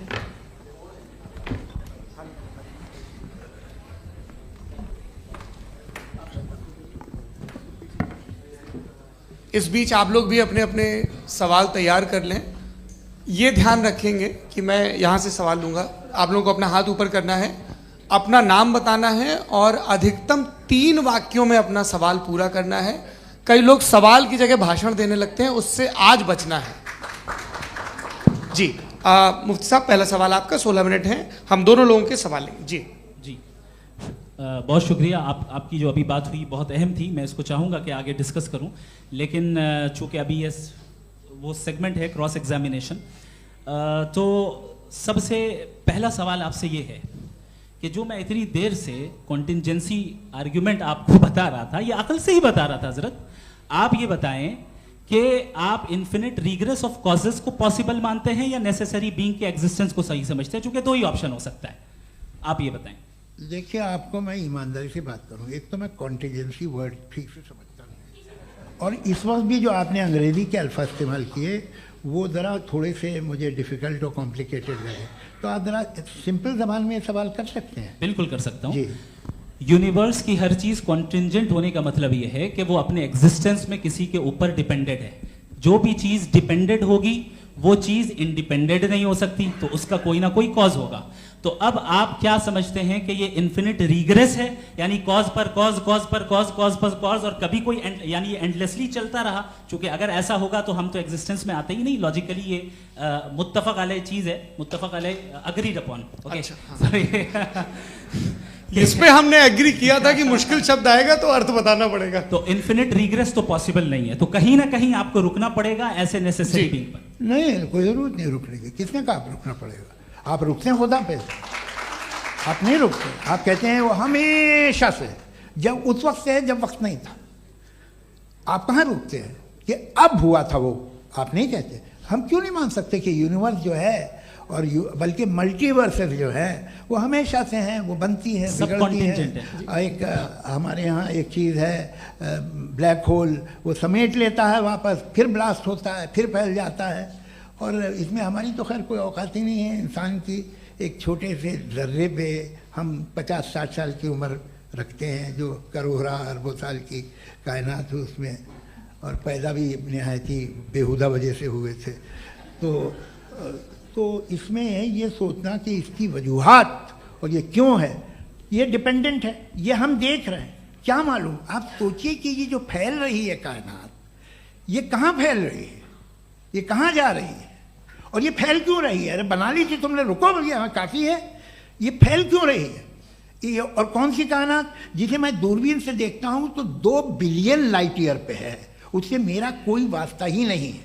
2 बिलियन ईयर यानी अगर मैं 80,000 माइल्स पर सेकेंड से चलूँ तो 20 करोड़ साल में वहाँ पहुँच जाऊँगा। इसकी ज़रूरत क्या थी? ये दुनिया, ये कायनात तो इंसान अशरफुल मखलूक़ात के लिए बनाई गई ना। तो ये सब ये टर्म समझ में नहीं आया, इसमें कोई खास समझने वाली बात थी भी नहीं। ये जो अल्टीमेट कहा यह जाता है कि ये जो पूरी यूनिवर्स है, ये जो दुनिया है, ये इंसान के लिए बनाई गई। अच्छा, ये सब इंसान के लिए। क्यों साहब, सही है ना? बिल्कुल, लेकिन इसका ये मतलब नहीं कि किसी चीज के पीछे रीजन आपको नहीं पता तो रीजन नहीं है, इसे कहते हैं नहीं, मुझे नहीं पता, लेकिन मेरी जिम्मेदारी नहीं है। वो बिल्कुल सही कहा था उसने, बर्टन रसल ने, आपने उसे मजाक में टाल दिया कि भाई आप एक दावा कर रहे हैं, मैं क्यों कहूं कि ये गलत है दावा? आप प्रूफ कीजिए, मेरे पे जिम्मेदारी ही नहीं है, मैंने थोड़ी कहा है। आप प्रूफ कीजिए कि ये सही है। आप आर्ग्यूमेंट ऑफ कंटिंजेंसी का जवाब ही नहीं दे रहे हैं। पूछना चाहेंगे? आप सवाल पूछना चाहेंगे मुफ्ती साहब से? क्योंकि ये क्रॉस एग्जामिनेशन का दौर है। आप जैसे पहले बोल रहे थे फेथ को लेके कुछ, मैं ये पूछना चाहूँगा कि खुदा ने जो भी रेवलेशन किए हैं, एक मज़हब के लिए बहुत से मज़हबों में किए हैं, अलग अलग रेवलेशन है। कहीं कुछ एक बातें हैं, कॉन्ट्रडिक्शन भी है आपस में, कहीं कुछ आप कर सकते हैं, कहीं कुछ नहीं कर सकते। ऐसा नहीं है कि सबकी कोड ऑफ मॉरल एक है। तो ये किस्सा क्या है? अब आप ये देखिए कि मुझे कभी कभी लगता है कि ये जो फुटबॉल फाइनल होता है, लाखों लोग होते हैं, फिर वो टीवी कवर करती, करोड़ों लोग, अगर उसमें खुदा की एक बूमिंग आवाज़ आ जाती, मैं गॉड हूँ, तो सारे लोग अभी सुन लेते और टीवी पे भी सुन लेते, किस्सा खत्म होता। ये इतनी राजदारी क्या है कि तुम सामने कुछ तो सबूत दे दो हमें सॉलिड। ये कह साहब ये यूनिवर्स कैसे बनी, इससे मसला क्या हल होगा? मैं पूछूंगा आपसे खुदा कैसे बना? क्यों नहीं पूछूंगा कैसे बना? बल्कि वो तो कायनात से कहीं ज़्यादा इंटेलिजेंट है, कायनात से कहीं ज़्यादा कॉम्प्लेक्स। जी वो हमेशा से है। आप कहेंगे मैं मान लूँगा। अच्छा, दोयम वो कादिर मुतलक, यानी कादिर मुतलक का मतलब ओमनीपोटेंट, वो जो चाहे कर सकता है। आपको नौकरी दिलवा सकता है, आपकी अच्छी जगह शादी करवा सकता है, आपके पड़ोसी का मुकदमा हरवा सकता है, आपको जिता सकता है, सब काम करता है। थोड़ा सा माइक क्लोज। वो इस दुनिया को चला कैसे रहा है? ये दुनिया कैसे चल रही है? आपको इस पर हैरत नहीं होती? या क़यामत के बाद कभी एक जस्टिस होगा, जब ये बच्चा मर चुका होगा जिसकी धज्जियाँ उड़ गई बम से, इसको इंसाफ मिलेगा तब? अच्छा, अब जवाब दूं? हाँ दीजिए। मैं इसीलिए आप की तरफ। सबसे पहले आपने रेवलेशन और स्क्रिप्चर्स की बात की, इस पे मैं बात कर सकता हूं, लेकिन आज नहीं करूंगा चूंकि वक्त कम है, कभी और इस पे डिस्कस करेंगे। मैं तैयार हूं उस पे भी बात करने के लिए। ये अभी से राउंड 2 की भूमिका तय हो रही है। Does God exist round 2? चूंकि आज गॉड के एग्जिस्टेंस पे बात है तो मैं उसी के रिलेटेड जो है आपके सवालात को एंटरटेन भी करूंगा और मैं भी पूछूंगा। आपने कहा कि आपने साबित ही नहीं किया, जबकि आर्ग्यूमेंट ऑफ कॉन्टिंजेंसी बुनियादी आर्ग्यूमेंट है। आप मुझे कॉन्टिंजेंसी का मतलब बताइए, आपका मतलब क्या? कॉन्टिंजेंसी कॉन्टिंजेंसी का मतलब यह हुआ कि हर वो वजूद जो किसी भी चीज का पाबंद है, हर वो वजूद या हर वो चीज जो अपने एग्जिस्टेंस में किसी भी चीज के पाबंद है और उससे बाउंड है, उसको उसकी जरूरत है, उस पर डिपेंड करती है, तो जाहिर सी बात है कि उसका कोई ना कोई कॉज होता है। ये तो अक्ल की बात है। ये आप रीजनिंग की बात करते हैं, मैं वही कर रहा हूं। दूसरी चीज आपने ये बात कही कि इतने बिलियन लाइट ईयर्स दूर है, उसका मेरा क्या लेना देना। फिर मेरे ख्याल से आपको ये नहीं कहना चाहिए I think therefore I am an atheist. आपको सोचना चाहिए, सिर्फ आप एक लिमिटेड दायरे में रहकर नहीं सोचें, बल्कि बाहर निकलकर सोचें।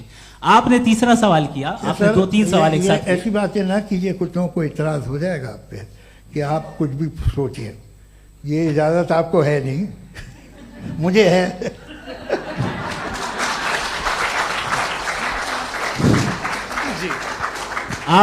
आपने प्रॉब्लम ऑफ इविल के ताल्लुक से सवाल किया और बार बार आप एक लफ्ज रिपीट कर रहे हैं कि ओमनीपोटेंट गॉड है, ऑल पावरफुल गॉड है।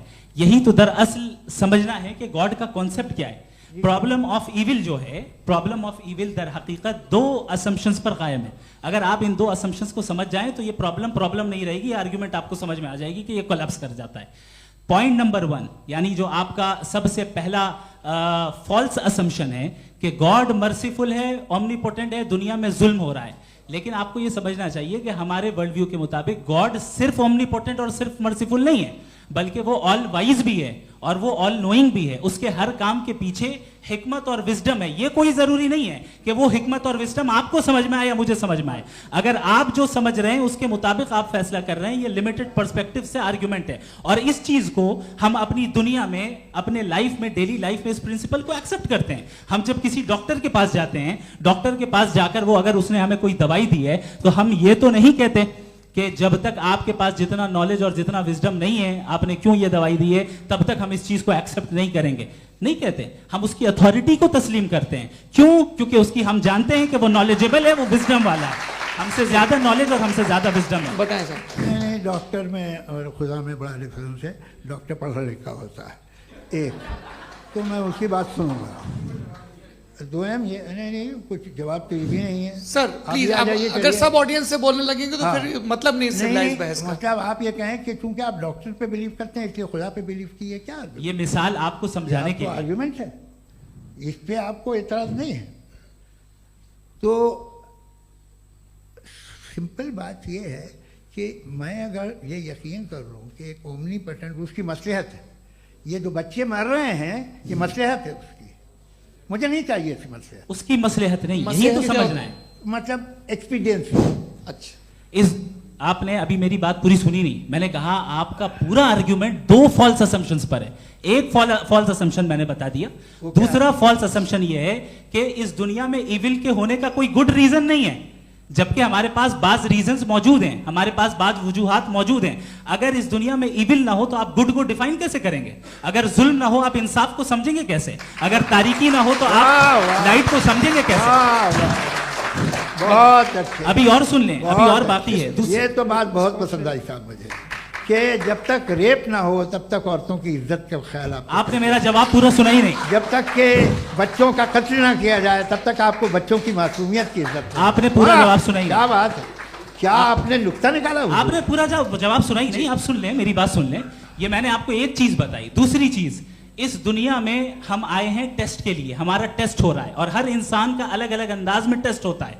और इस दुनिया में अगर इविल मौजूद है तो वो इविल जरिया है हमारे अंदर ह्यूमन नोबल क्वालिटीज को डेवलप करने का और अलग अलग फील्ड में प्रोग्रेस करने का। और अगर हमारे अंदर और इस दुनिया में इविल नहीं होता तो बताइए टेस्ट का मतलब क्या होता? अगर मैं अपने स्टूडेंट को एमसीक्यूज दूं और उसमें सिर्फ राइट आंसर लिख कर दे दूं और कहूं तुम्हारा टेस्ट हो गया, ये मीनिंगलेस है।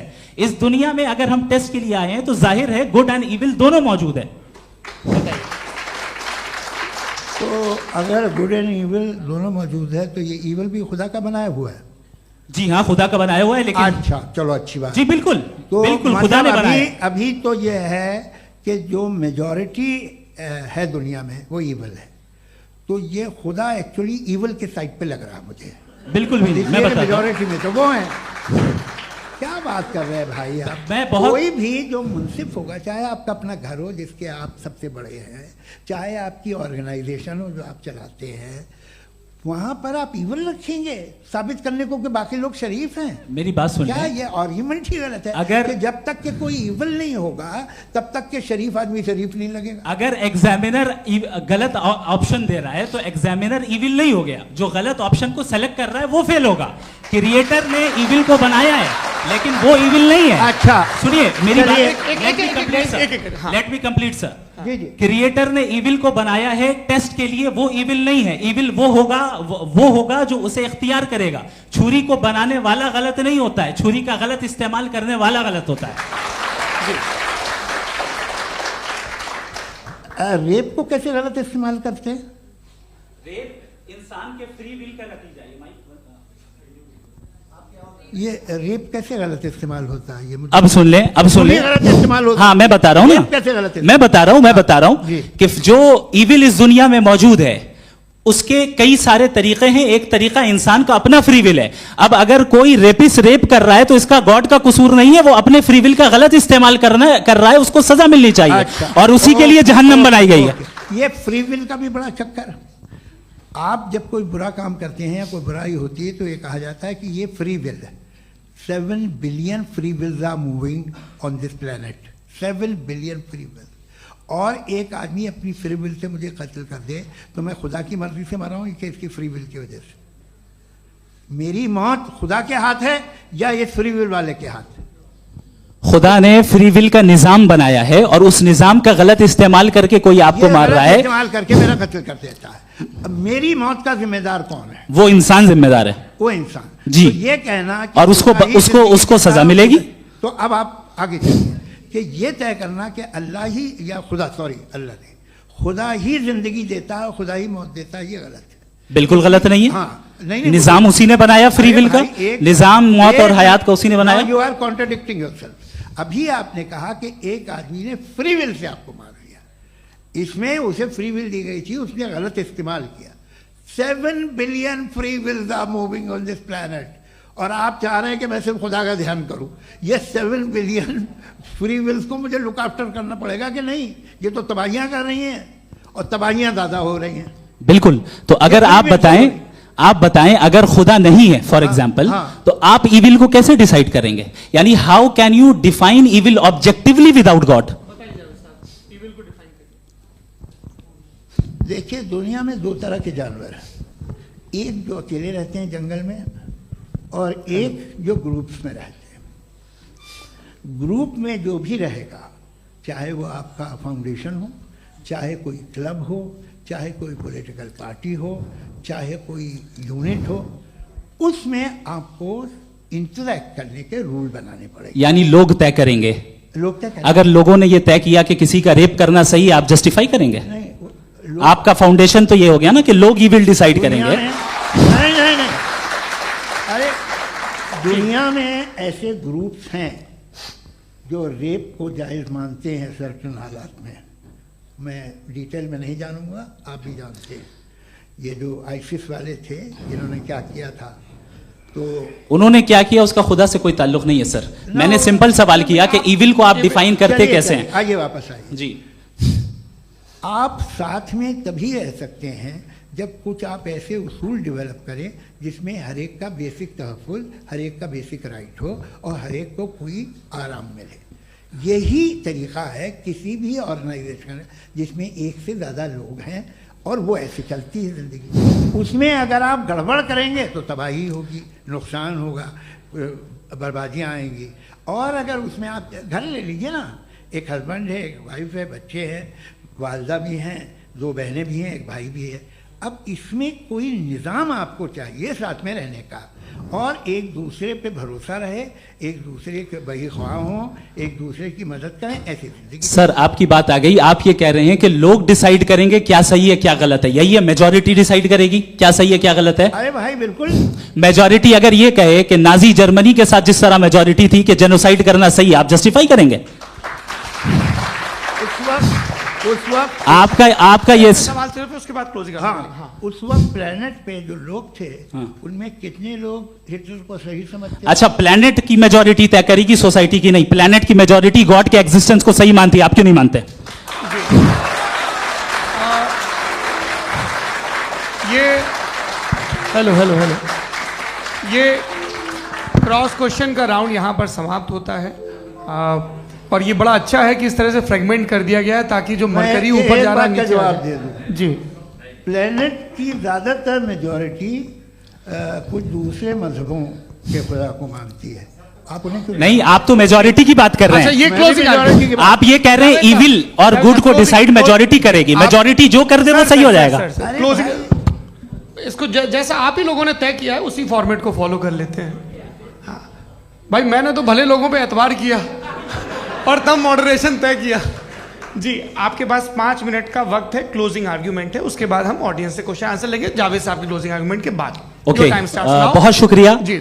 हमारा जो टॉपिक है डज गॉड एग्जिस्ट, मैं इस पे इतने एकेडमिक तैयारी करके आया था मुझे था कि मैंने सोचा था कि कई सारे मैं आर्ग्यूमेंट्स दूंगा, लेकिन वक्त की भी किल्लत और जावेद साहब बार बार इधर उधर चले जा रहे थे तो उसको भी थोड़ा एंटरटेन करना पड़ गया।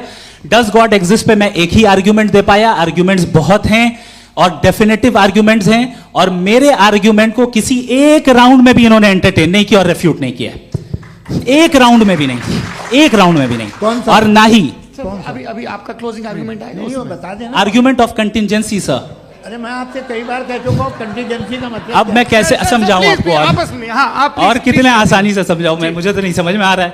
बस आप अपनी- sir, argument sir, of contingency Urdu में बोल सकते हैं। हाँ, आप अपनी बात पूरी कर ले जी। आखिरी 4 मिनट। दूसरी चीज, just a minute please ma'am, can I talk? दूसरी चीज ये है कि आपने एक तो इसका जवाब नहीं दिया, दूसरा आपने गॉड के ना होने पर कोई डेफिनेटिव आर्ग्यूमेंट नहीं दिया, सिर्फ मजहब पे बात कर रहे हैं आप। मजहब तो आज हमारा टॉपिक ही नहीं था। आज तो हमारा टॉपिक हो, आप मजहब से ले लेकर आईएस तक चले गए। भाई हमारा क्या ताल्लुक है उससे? We condemn them. और उसका गॉड से क्या ताल्लुक है? अगर कोई गलत काम कर रहा है, किसी ने किसी को कत्ल किया, किसी ने किसी का रेप किया, उसको सजा मिलनी चाहिए। और आपके पास कोई भी rational strong foundation of morality नहीं है। आपने कहा कि मेजॉरिटी तय करेगी सोसाइटी की, वो सही होगा। मैंने कहा हिटलर को फिर आप सही कहेंगे, नहीं नहीं नहीं नहीं, प्लैनेट की सोसाइटी की मेजॉरिटी तय करेगी। तो प्लैनेट की मेजॉरिटी गॉड के एग्जिस्टेंस को मानती है, आप कह रहे हैं ये रिलीजियस है। तो यानी आपके पास कोई स्ट्रॉन्ग फाउंडेशन नहीं है ऑब्जेक्टिव मोरालिटी का। ऑब्जेक्टिव मोरालिटी का अगर कोई फाउंडेशन है तो वो सिर्फ गॉड है, गॉड है, गॉड है। थैंक यू जी, ये मुफ्ती शमाइल नदवी साहब का क्लोजिंग आर्ग्यूमेंट था। अब हमारे पास जी जी ये बड़ा अच्छा है कि दोनों लोगों को मॉडरेटर से शिकायत भी और बोल रहे भाई हमारी शाबाशी भी तो करते चलो। अब मेरी बात जी, आपके पास जावेद अख्तर साहब 5 मिनट का वक्त है, ये आपका क्लोजिंग आर्ग्यूमेंट है, टाइम रीसेट कर दें जी।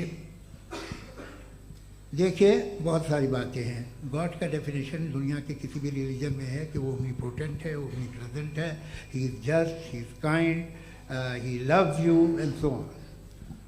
मैं जब दुनिया देखता हूँ तो मुझे कोई ऐसा सुप्रीम पावर यहाँ दिखाई नहीं देती है जो इंसान की बहबूदी के लिए कुछ कर रही हो, कमज़ोर को बचा रही हो, मदद कर रही हो, जालिम को पीछे हटा रही हो। मैं नहीं देखा, तारीख़ में नहीं। एक तो अगर है और ये देख रहा है तमाशा, तो उसका होना न होना बराबर है। दोयम ये कि ये जो है, जब आप ये कहते हैं कि कायनात जिसकी कंटीजेंसी है, मैं देखिए वो लफ्ज़ इस्तेमाल किया मैं, तो ये कैसे हो सकती है भाई? और फौरन आप सरेंडर कर देते हैं कि जाहिर है कि इसका बनाने वाला तो इससे 10,000 गुना ज़्यादा कॉम्प्लिकेटेड होगा। उस पर आपके होने पे कोई इतराज़ नहीं है। उसे वो टाइमलेस है, वो पहले से था, टाइम तो बहुत बाद में आया। ये सब आप मानने को तैयार है जिसका आपके पास कोई सबूत नहीं, आपके पास कोई रीज़न नहीं।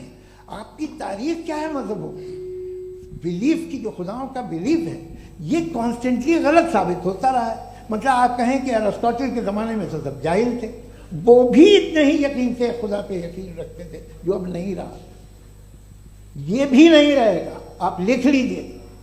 और इसके आसार आपको दुनिया में दिखाई देना शुरू हो चुके हैं। ये बहस क्या आज से 100 साल पहले इस तरह हो सकती थी? यहाँ तक तो आपको हम ले आए हैं। तो सर अरे इनको मदद की ज़रूरत नहीं भाई, ये सेल्फ सफिशिएंट आदमी है, आप क्यों इनकी मदद कर रहे हैं? Sir please. तो ये जो है तमाम बातें अपनी जगह हैं। ये एक पैकेज है। आप अकेले, कोई आदमी ऐसा नहीं जो सिर्फ गॉड को मानता हो, उसके साथ बहुत पैराफर्नेलिया आता है, अलग अलग पैराफर्नेलिया आते हैं। They are only, they have always created chaos in the society. मैं तो आपको सीधा ऑफर देता हूँ कि दुनिया में 10 इम्पॉर्टेंट बिलीव्स हैं। आप एक मानते हैं, 9 नहीं मानते, 9 में आप एथियस्ट हैं, 9 को आप बिल्कुल रीजनेबली मेरी तरह देखते हैं। तो 90 मजहबी आदमी भी 90% एथियस्ट है, वो दूसरे खुदा नहीं मानता, एक खुदा मानता है अपना वाला, बाकियों को कहता है गलत है। अगर आप मानना ही बंद कर दें तो आपका 10% चांस है कि आप सही हैं और 90% चांस है कि आप गलत हैं। मेरा मशवरा है, आप मानना छोड़ दिए तो 50% चांस होगा कि आप सही हैं और 50% चांस होगा, 40% आप गेन करेंगे बाय बिकमिंग एन एथियस्ट।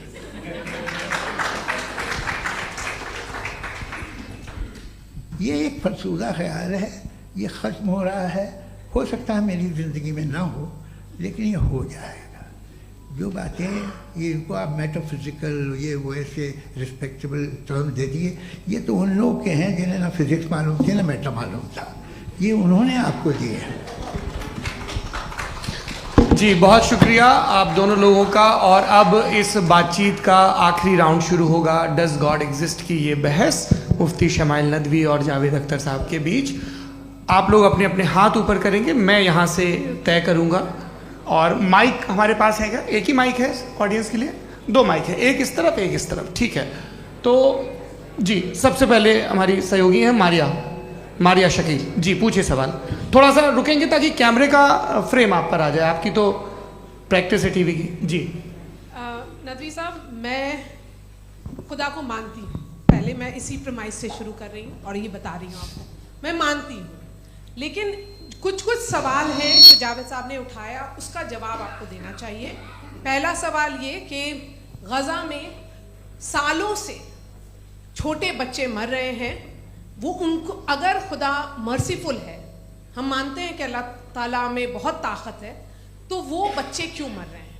दूसरी बात ये कि अगर कंटिजेंसी की जो आप बात करते हैं, पूरे मुस्लिम ममालिक मिल करके भी उन गज़ा के बच्चों को क्यों नहीं बचा पा रहे हैं? क्योंकि अगर वो चाहते, क्योंकि अल्लाह ताला उन पर हुकूमत करते हैं, सब पर हुकूमत करते हैं, तो वो उनको क्यों नहीं बचा? जी थैंक यू वेरी मच। बहुत अच्छा किया आपने इस चीज़ को जिक्र कर दिया, मैं इसको और अच्छे से एक्सप्लेन करने की कोशिश करता हूँ। देखें, जहाँ तक आपने कहा कि गज़ा के बच्चों को मारा जा रहा है, देखिए 2 वर्ल्ड व्यू है, एक एथीस्टिक वर्ल्ड व्यू, एक थीस्टिक वर्ल्ड व्यू है। बच्चे मर रहे हैं दोनों वर्ल्ड व्यू में, लेकिन हमारा वर्ल्ड व्यू कह रहा है कि रिकॉम्पेंस है, ये कह रहे हैं कि उनका मरना बेकार जाने वाला है, कोई उसका रिकॉम्पेंस नहीं है, चूंकि इनके यहाँ आखिरत और अल्लाह का कोई तसव्वुर या गॉड का कोई तसव्वुर नहीं है। आपने ये सवाल किया कि गॉड मर्सीफुल है, क्यों नहीं रोकता? ये मैंने बताया कि ये मिसकंसेप्शन है लोगों के दरमियान कि गॉड को सिर्फ मर्सीफुल और ओमनीपोटेंट समझते हैं। गॉड के सिर्फ यही 2 एट्रीब्यूट्स नहीं हैं, गॉड के कई सारे एट्रीब्यूट्स हैं, उनमें से अल हकीम भी है, उनमें से ऑल वाइज भी है, ऑल नोइंग भी है। लिहाजा अगर इस दुनिया में किसी को तकलीफ आ रही है और गॉड उसको नहीं रोक रहा है, वो इसलिए नहीं रोक रहा है चूंकि इंसानों को फ्री विल दिया गया है।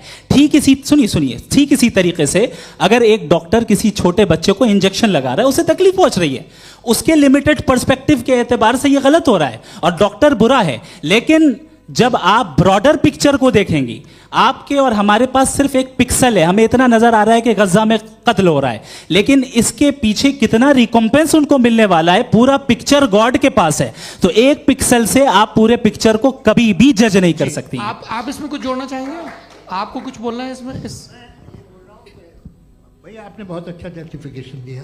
या आप वो जो वहाँ के प्राइम मिनिस्टर इजराइल के उन्हें भेजिए, वो बहुत खुश होंगे। आप जस्टिफिकेशन दे देना कि अगर गॉड नहीं है तो बच्चे क्यों मर रहे हैं, आप बताएं। वो ये सवाल पूछ रहे हैं कि अगर आप ईश्वर का अस्तित्व नहीं मानते हैं तो उन बच्चों की मौत को आप कैसे इंटरप्रेट करते हैं?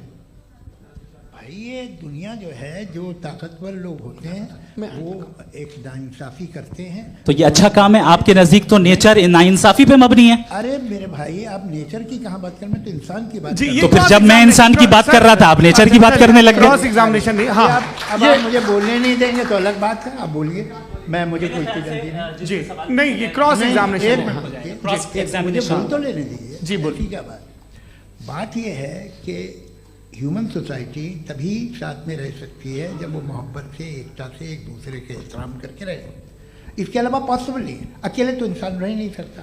वहाँ पर कुछ लोग हैं जो फाउल करते हैं, वो फाउल हमेशा से तारीख में होता आया है। आज ये हो रहा है, जो हो रहा है बहुत बुरा हो रहा है, बहुत जालिमाना है, बहुत जाबराना है। उसको आप कहें कि ये बच्चों को कॉम्पनसेशन मिल जाएगा या इसकी इंजेक्शन है, इंजेक्शन तो हेल्थ के लिए दिया जाता है। आप ये कह रहे हैं कि ये बच्चों की जो धज्जियां उड़ रही हैं ये इंजेक्शन है, ये टेस्ट है, ये टेस्ट है और उस टेस्ट में उनको ऐसा रिकॉम्पेंस मिलेगा जो आपके तसव्वुर के बाहर है। ये आप 3 बरस के बच्चे को बारूद से उड़ा के टेस्ट ले रहे हैं। वाह, वो नहीं ले रहा है, खुदा नहीं उड़ा रहा है, इजराइल उड़ा रहा है। जी, ये तो उसको कंडेम करें। अगला सवाल लेते हैं प्रोफेसर पुरुषोत्तम अग्रवाल। मुफ्ती साहब, एक निवेदन आपसे है कि कम से कम थोड़ा सा माइक क्लोज एक रिलीजियस और फिलोसफिकल कर मैम प्लीज। एक रिलीजियस और फिलोसफिकल ट्रेडिशन है जो ब्रह्मांड को यानी यूनिवर्स को ही अंतिम मानती है। सर्वम खलु इदम ब्रह्मम, this is Chandogya Upanishad and it completely rules out the existence और नेसेसिटी, आपके शब्दों में necessity of a creator. The creation itself is the creator. तो एक मिनट प्लीज। दूसरा जो सवाल आपने अभी जो आप बार बार कह रहे हैं कि भगवान विद्वान भी है, वाइज, सब जानने वाला, तो अगर विजडम में दुनिया भर के पापों और अत्याचारों को बर्दाश्त करना शामिल है, तो फिर इसका मतलब ये हुआ कि अगर मैं फ्री विल से उसको अपोज करता हूं तो ईश्वर की विजडम और मेरी फ्री विल में कॉन्ट्राडिक्शन है। Because when I am opposing whatever is happening in Gaza, then I am opposing the God's will और गॉड्स विजडम। जवाब लेते हैं तो गॉड की विजडम में, एक मिनट सर प्लीज सर, ये एक जुमला, गॉड की विजडम है कि गाजा में जो कुछ हो रहा है वो हो रहा है, मैं उसका अपोज कर रहा हूं, तो मैं गॉड की विजडम के खिलाफ जा रहा हूं। एक सवाल। दूसरा ये नहीं आपने दो ऑलरेडी। सर आप और सवाल कर लें, लेकिन मुझे दो जवाब दे सर, पहले आपने ये कहा, सुनिए मेरी बात सुनिए। भाई इजराइल के गॉड के मुताबिक तुम्हारा ठीक हो रहा है ना? नहीं हो रहा है, ठीक नहीं हो रहा है, मैं बता रहा हूँ क्या हो रहा है। आप तशरीफ रखिए, मैं बता रहा हूँ क्या हो रहा है। Let me complete please. एक सेकंड गाइस, एक सेकंड। ये देखिए ऐसा है कि ये सब बड़ा आपस में विचार विमर्श के बाद ये तय हुआ था कि कुछ नियम बना लिए जाएं ताकि एक टाइम बाउंड बातचीत चले। और भाई साहब आप बड़ा जरूरी काम कर रहे हैं, लेकिन कैमरे के फ्रेम में आके उस काम को गड़बड़ कर दे रहे हैं। ठीक है गुरु, अब मेरे को कहीं का गुस्सा कहीं निकालना था, सॉरी। नहीं कोई गुस्सा नहीं है जी। तो प्रोफेसर ने सवाल पूछे, आप उनके जवाब दें, और थोड़ा ये सब लोग थोड़ा ख्याल रखें भाई, सवाल संक्षिप्त रखें जी। आपने दो सवाल किया। सबसे पहला ये कहा कि हमारे पास ये कॉन्सेप्ट है कि ये यूनिवर्स खुद नेसेसरी बीइंग है, creation itself is the creator. How irrational is this कि मैं एग्जिस्ट करूंगा बाद में, लेकिन अभी एग्जिस्ट कर भी रहा हूं, यानी एक ही टाइम में एग्जिस्ट भी कर रहे हैं, नहीं भी कर रहे हैं। This is not true. दूसरी चीज आपने कहा कि अगर इजराइल में, सॉरी माफ कीजिएगा, Israel doesn't exist, occupied Palestine में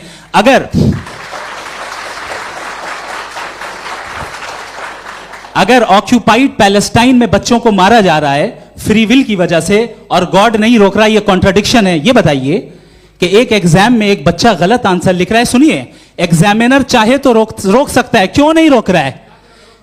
ये कॉन्ट्रडिक्शन है, ये कॉन्ट्रडिक्शन नहीं है। माइक नहीं सर, ये आपस में जी, ये क्या आपका सवाल? माइक दीजिए। फ्री विल दिया गया है टेस्ट के लिए, अकाउंटेबिलिटी के लिए। अगर फ्री विल नहीं होता तो आप कहते हैं हमें रोबोट बना दिया गया। नॉट मिसरिप्रेजेंट माय पोजीशन, आपकी जो भी पोजीशन, मैं अपनी फ्री विल के नाते, अपने ह्यूमन विजडम के नाते गाजा में हो रही अत्याचार का विरोध करता हूं। बिल्कुल करना चाहिए। आपके हिसाब से मैं गॉड की विजडम का विरोध कर रहा हूं? बिल्कुल नहीं, जो हो रहा है गॉड की, बिल्कुल भी नहीं, बिल्कुल भी नहीं। उसका वहां पर गाजा में कत्ल होना ये इंसानों के गलत इस्तेमाल का नतीजा है, फ्री विल के इस्तेमाल का नतीजा है। गॉड इसका हुक्म नहीं देता, उससे रोकता है। यही तो मसला है ना, आपके लिए कॉन्सेप्ट क्लियर नहीं भाई, आपने तो बताया था इंजेक्शन लगाने से बच्चे को तकलीफ होती है, ये इंजेक्शन लगा। सर आप ऐसे रेटोरिक स्टेटमेंट दे तब तो कोई मसला नहीं समझते रहेंगे। This is a rhetoric statement, this is not a logical argument sir. I am sorry, I am sorry. आखिरी 30 मिनट बड़े मुश्किल होने वाले हैं जी। मुफ्ती साहब आगे बैठे हैं, इनको माइक दीजिए। हाँ तरुण, माइक आप अपने पास रखिए, आपको कैमरे का फ्रेम पता है जी। सबसे पहले दोनों को मुबारकबाद। एक सर अपना आप नाम बता दें। आप अमेरिका में शिकागो में रहते हैं, इतना मुझे याद है। बताया आपको, यासिर नदीम अलवाजदी मेरा नाम है। जावेद सर आपसे एक क्वेश्चन है इन्फिनिट रिग्रेस के ताल्लुक से। एक हाइपोथेटिकल सिनेरियो है, मसलन अगर आप सर माइक थोड़ा सा प्लीज क्लोज रखिए जी। अगर आप शायर इसलिए हैं कि आपके कोई उस्ताद शायर थे, और वो इसलिए शायर थे कि उनके कोई उस्ताद शायर थे, और इसी तरीके से हम माजी में पीछे चलते चलते चले जाएं और कहीं ना रुके, तो माफ कीजिएगा आप कभी शायर नहीं हो सकते। लेकिन आप शायर हैं, आपका शायर एग्जिस्ट करता है, इसका मतलब ये है कि आप कहीं ना कहीं रुके हैं। तो मेरा सवाल ये है कि क्या आप इन्फिनिट रिग्रेस ऑफ कॉजेस को लॉजिकल फैलेसी मानते हैं या नहीं मानते? हाँ या ना? मैं इन्हें लॉजिकल फैलेसी नहीं मानता हूँ, लेकिन मेरा प्रॉब्लम यह है कि जब मैं नहीं मानता हूँ तो I will continue with this logic जो फैलेसी नहीं हो।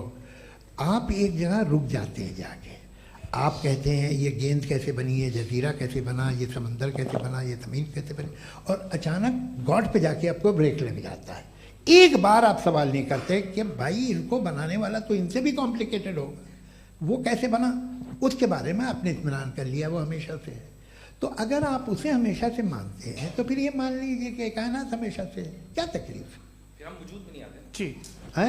हम मौजूद नहीं। अच्छा सर क्यों नहीं हो मैं सकते? बताऊं प्लीज प्लीज। जैसे मैंने मिसाल दी आपके शेर की, आपका शेर कभी वजूद में ना आता अगर शायर इसी तरह चलते रहते हमेशा। जी माइक मेरे ख्याल से एक सेकंड, इन्फिनिट रिग्रेस का कॉन्सेप्ट क्लियर नहीं हो जी। पाया, ऐसे रहने दें, लेट्स मूव ऑन सर। ठीक है। हाँ, थोड़ा सा मॉडरेटर का भी ख्याल रखें। नहीं आपने तो रखा है, आपने रखा है। यहाँ पे गौहर रजा साहब हैं, वो भी एक सवाल पूछना चाहते हैं। माइक यार नीचे से ऑन कर दिए नीचे। पहले तो ये कह दूं कि मैं उन बच्चों से शर्मिंदा हूं जिनको गजा में कत्ल किया गया, क्योंकि हमारे होते हुए कत्ल किया गया। लेकिन उससे ज़्यादा शर्मिंदगी इस बात से हुई कि मुझे लगा कि मुफ्ती साहब उसको जस्टिफाई कर रहे हैं। बिल्कुल भी नहीं, आप बहुत ही गलत मुझे बात लगा मैं गलत हो सकता हूं। बिल्कुल गलत मैं है। सवाल पूछ रहा हूं। सवाल मैं देखिए, सवाल अगर पूछ रहा हूं। एक मैं सेकंड, जावेद भाई गौर से साहब, एक डिसएग्री सेकंड, गौर करता साहब, हूं। एक सेकंड देखिए, अगर देखिए ऐसा एक सेकंड आप सर वेट अरे आप कुछ मेरे पहले मुझे अपनी बात क्या लेने दीजिए। अगर ऑडियंस तय करेगी तो फिर मॉडरेटर का मतलब नहीं। मेरा आप सबसे ये कहना है, ये बहस दो लोगों के बीच में है, एक तरफ मुफ्ती साहब, एक तरफ जावेद साहब। पिछले 1.5 घंटे से ये लोग अपने अपने तर्क रख रहे हैं। आपकी इनसे इत्तेफाकी हो सकती है, ना इत्तेफाकी हो सकती है। मेरे उस्ताद मुझे सिखा गए हैं कि मुखामुखम में असहमति की गुंजाइश बची रहनी चाहिए। अगर मैं आपकी बहुत इज्जत करता हूं गौहर साहब, आपने जो कमाल की किताबें लिखी, साइंटिफिक टेम्परामेंट, लेकिन मेरी ये गुजारिश है आप सबसे कि यदि आप इन लोगों ने जो बोला उन पर टिप्पणियां करेंगे तो ना वक्त की पाबंदी रहेगी, ना वो अनुशासन। आप सवाल पूछ लें, उस सवाल में जो बात आ जाए वो आ जाए। मैं जावेद साहब से डिसएग्री करता हूं, इसलिए जावेद साहब से सवाल पूछ रहा हूं। आपका सवाल जावेद अख्तर साहब से। और सवाल ये है मेरा कि जावेद साहब ने कई बार लॉजिक का इस्तेमाल किया कि साइंस में लॉजिक है और रिलीजन में लॉजिक नहीं है। मेरा ख्याल ये है कि रिलीजन में भी लॉजिक है, लेकिन उस लॉजिक की बेसिस ये है कि आप रुक जाते हैं, जिसका जिक्र जावेद साहब ने बार बार किया, यानी खुदा के तसव्वुर पे आते हुए, गॉड के तसव्वुर पे आते हुए रुक जाते हैं। और इसमें सवाल पूछना मतलब फॉरबिडन होता है। सवाल यह है कि क्या जावेद साहब इससे एग्री करते हैं कि साइंस की लॉजिक अलग है और रिलीजन की लॉजिक अलग है? बताइए सर। देखिए, 3 चीज़ें हैं, साइंस है, एक है मंतिक है, इस्तिदलाल है, और एक जो है कुछ भी नहीं है, फेथ है, अकीदा है। मैं अकीदे की लॉजिक का कायल नहीं हूँ। मुझे आप इस्तिदलाल से, लॉजिक से, रीज़न से समझाइए, मैं मानने को तैयार हूँ, मेरा क्या नुकसान होगा। लेकिन ये कि अकीदे पे मैं नहीं जा सकता हूँ। अकीदे का मतलब है कि तुम ये मान लो, सवाल ना करो, ये नहीं। आप सारी बातें करके, बड़ी साइंटिफिक बातें करके एक जगह जाके खुदा के हुदूद पे रुक जाते हैं, सरेंडर कर देते हैं। मैं सरेंडर करने को तैयार नहीं। दैट्स ऑल जी।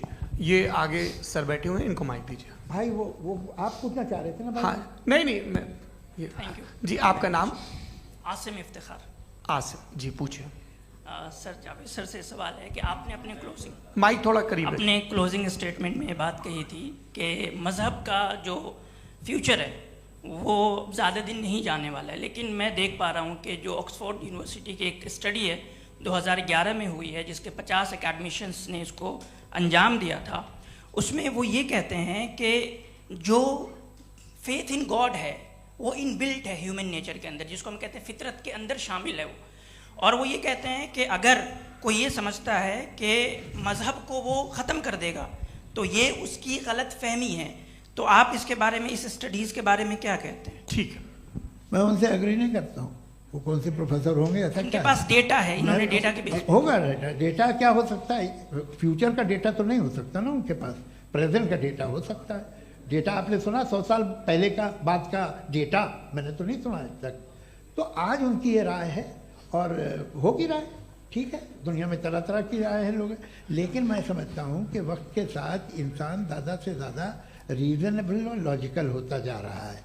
आज आप देखिए वेस्टर्न यूरोप में क्या परसेंटेज है नॉन बिलीवर्स की, बहुत हाई, वहाँ चर्च खाली पड़े होते हैं। तो अल्टीमेटली तो इंसान कोई ऐसी बात बहुत अरसे तक नहीं मान सकेगा, चाहे गलत या सही, जो उसे उसके दिमाग को, उसके जहन को, उसके लॉजिक को अपील न करे।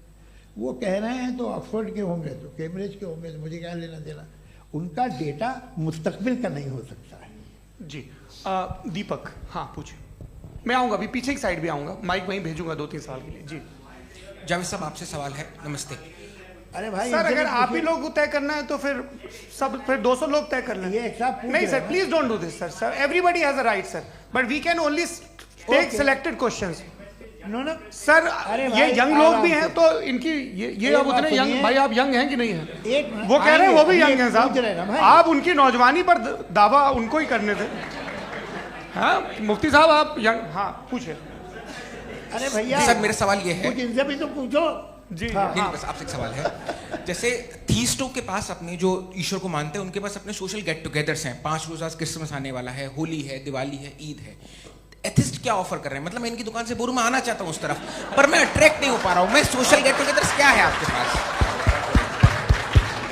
वो ये कह रहे हैं कि जो धार्मिक लोग हैं, अलग अलग धर्म के लोग, उनके उत्सव त्योहार कॉन्ग्रीगेशन बहुत हैं। अब आपको मैं एक सुनाता हूँ, यहाँ हिस्टोरियन भी बैठे हैं, मृदुला जी आप बताइएगा सही है कि नहीं। ये एक कॉन्स्टेंटाइन, एक ग्रीक रोमन बादशाह था जो क्रिश्चियनिटी आने के 400 साल बाद उसने डिसाइड किया कि मैं क्रिश्चियन हो जाऊंगा, मेरी पूरी स्टेट कैंसिल हो जाएगी।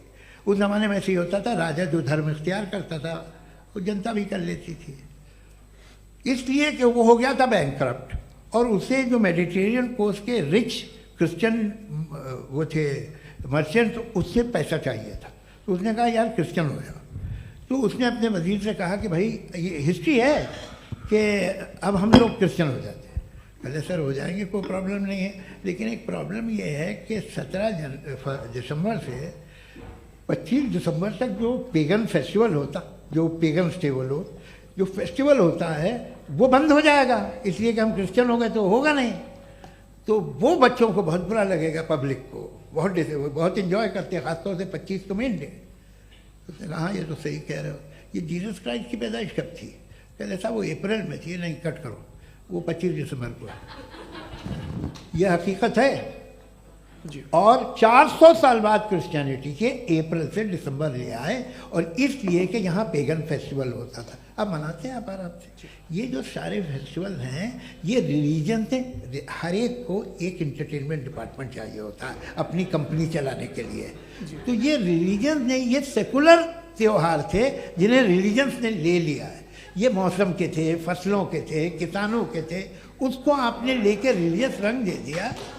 ये कोई रिलीजन से थोड़ी आए आप। अच्छा हमें देखिए, हम तो मुल्द हैं, हम ईद मनाते हैं, हम दिवाली मनाते हैं, हम होली मनाते हैं, हम क्रिसमस मनाते हैं। बम्बई की फिल्म इंडस्ट्री की सबसे बड़ी होली हमारे घर में, सबसे बड़ी ईद हमारे घर में। वो हमारी सोशल वो है, हमारा हेरिटेज है। ऐसा थोड़ी है कि we will throw the baby along with the water. ये तो अच्छी चीज़ है, इन्हें रखो, जो बेकार है फेंक दो।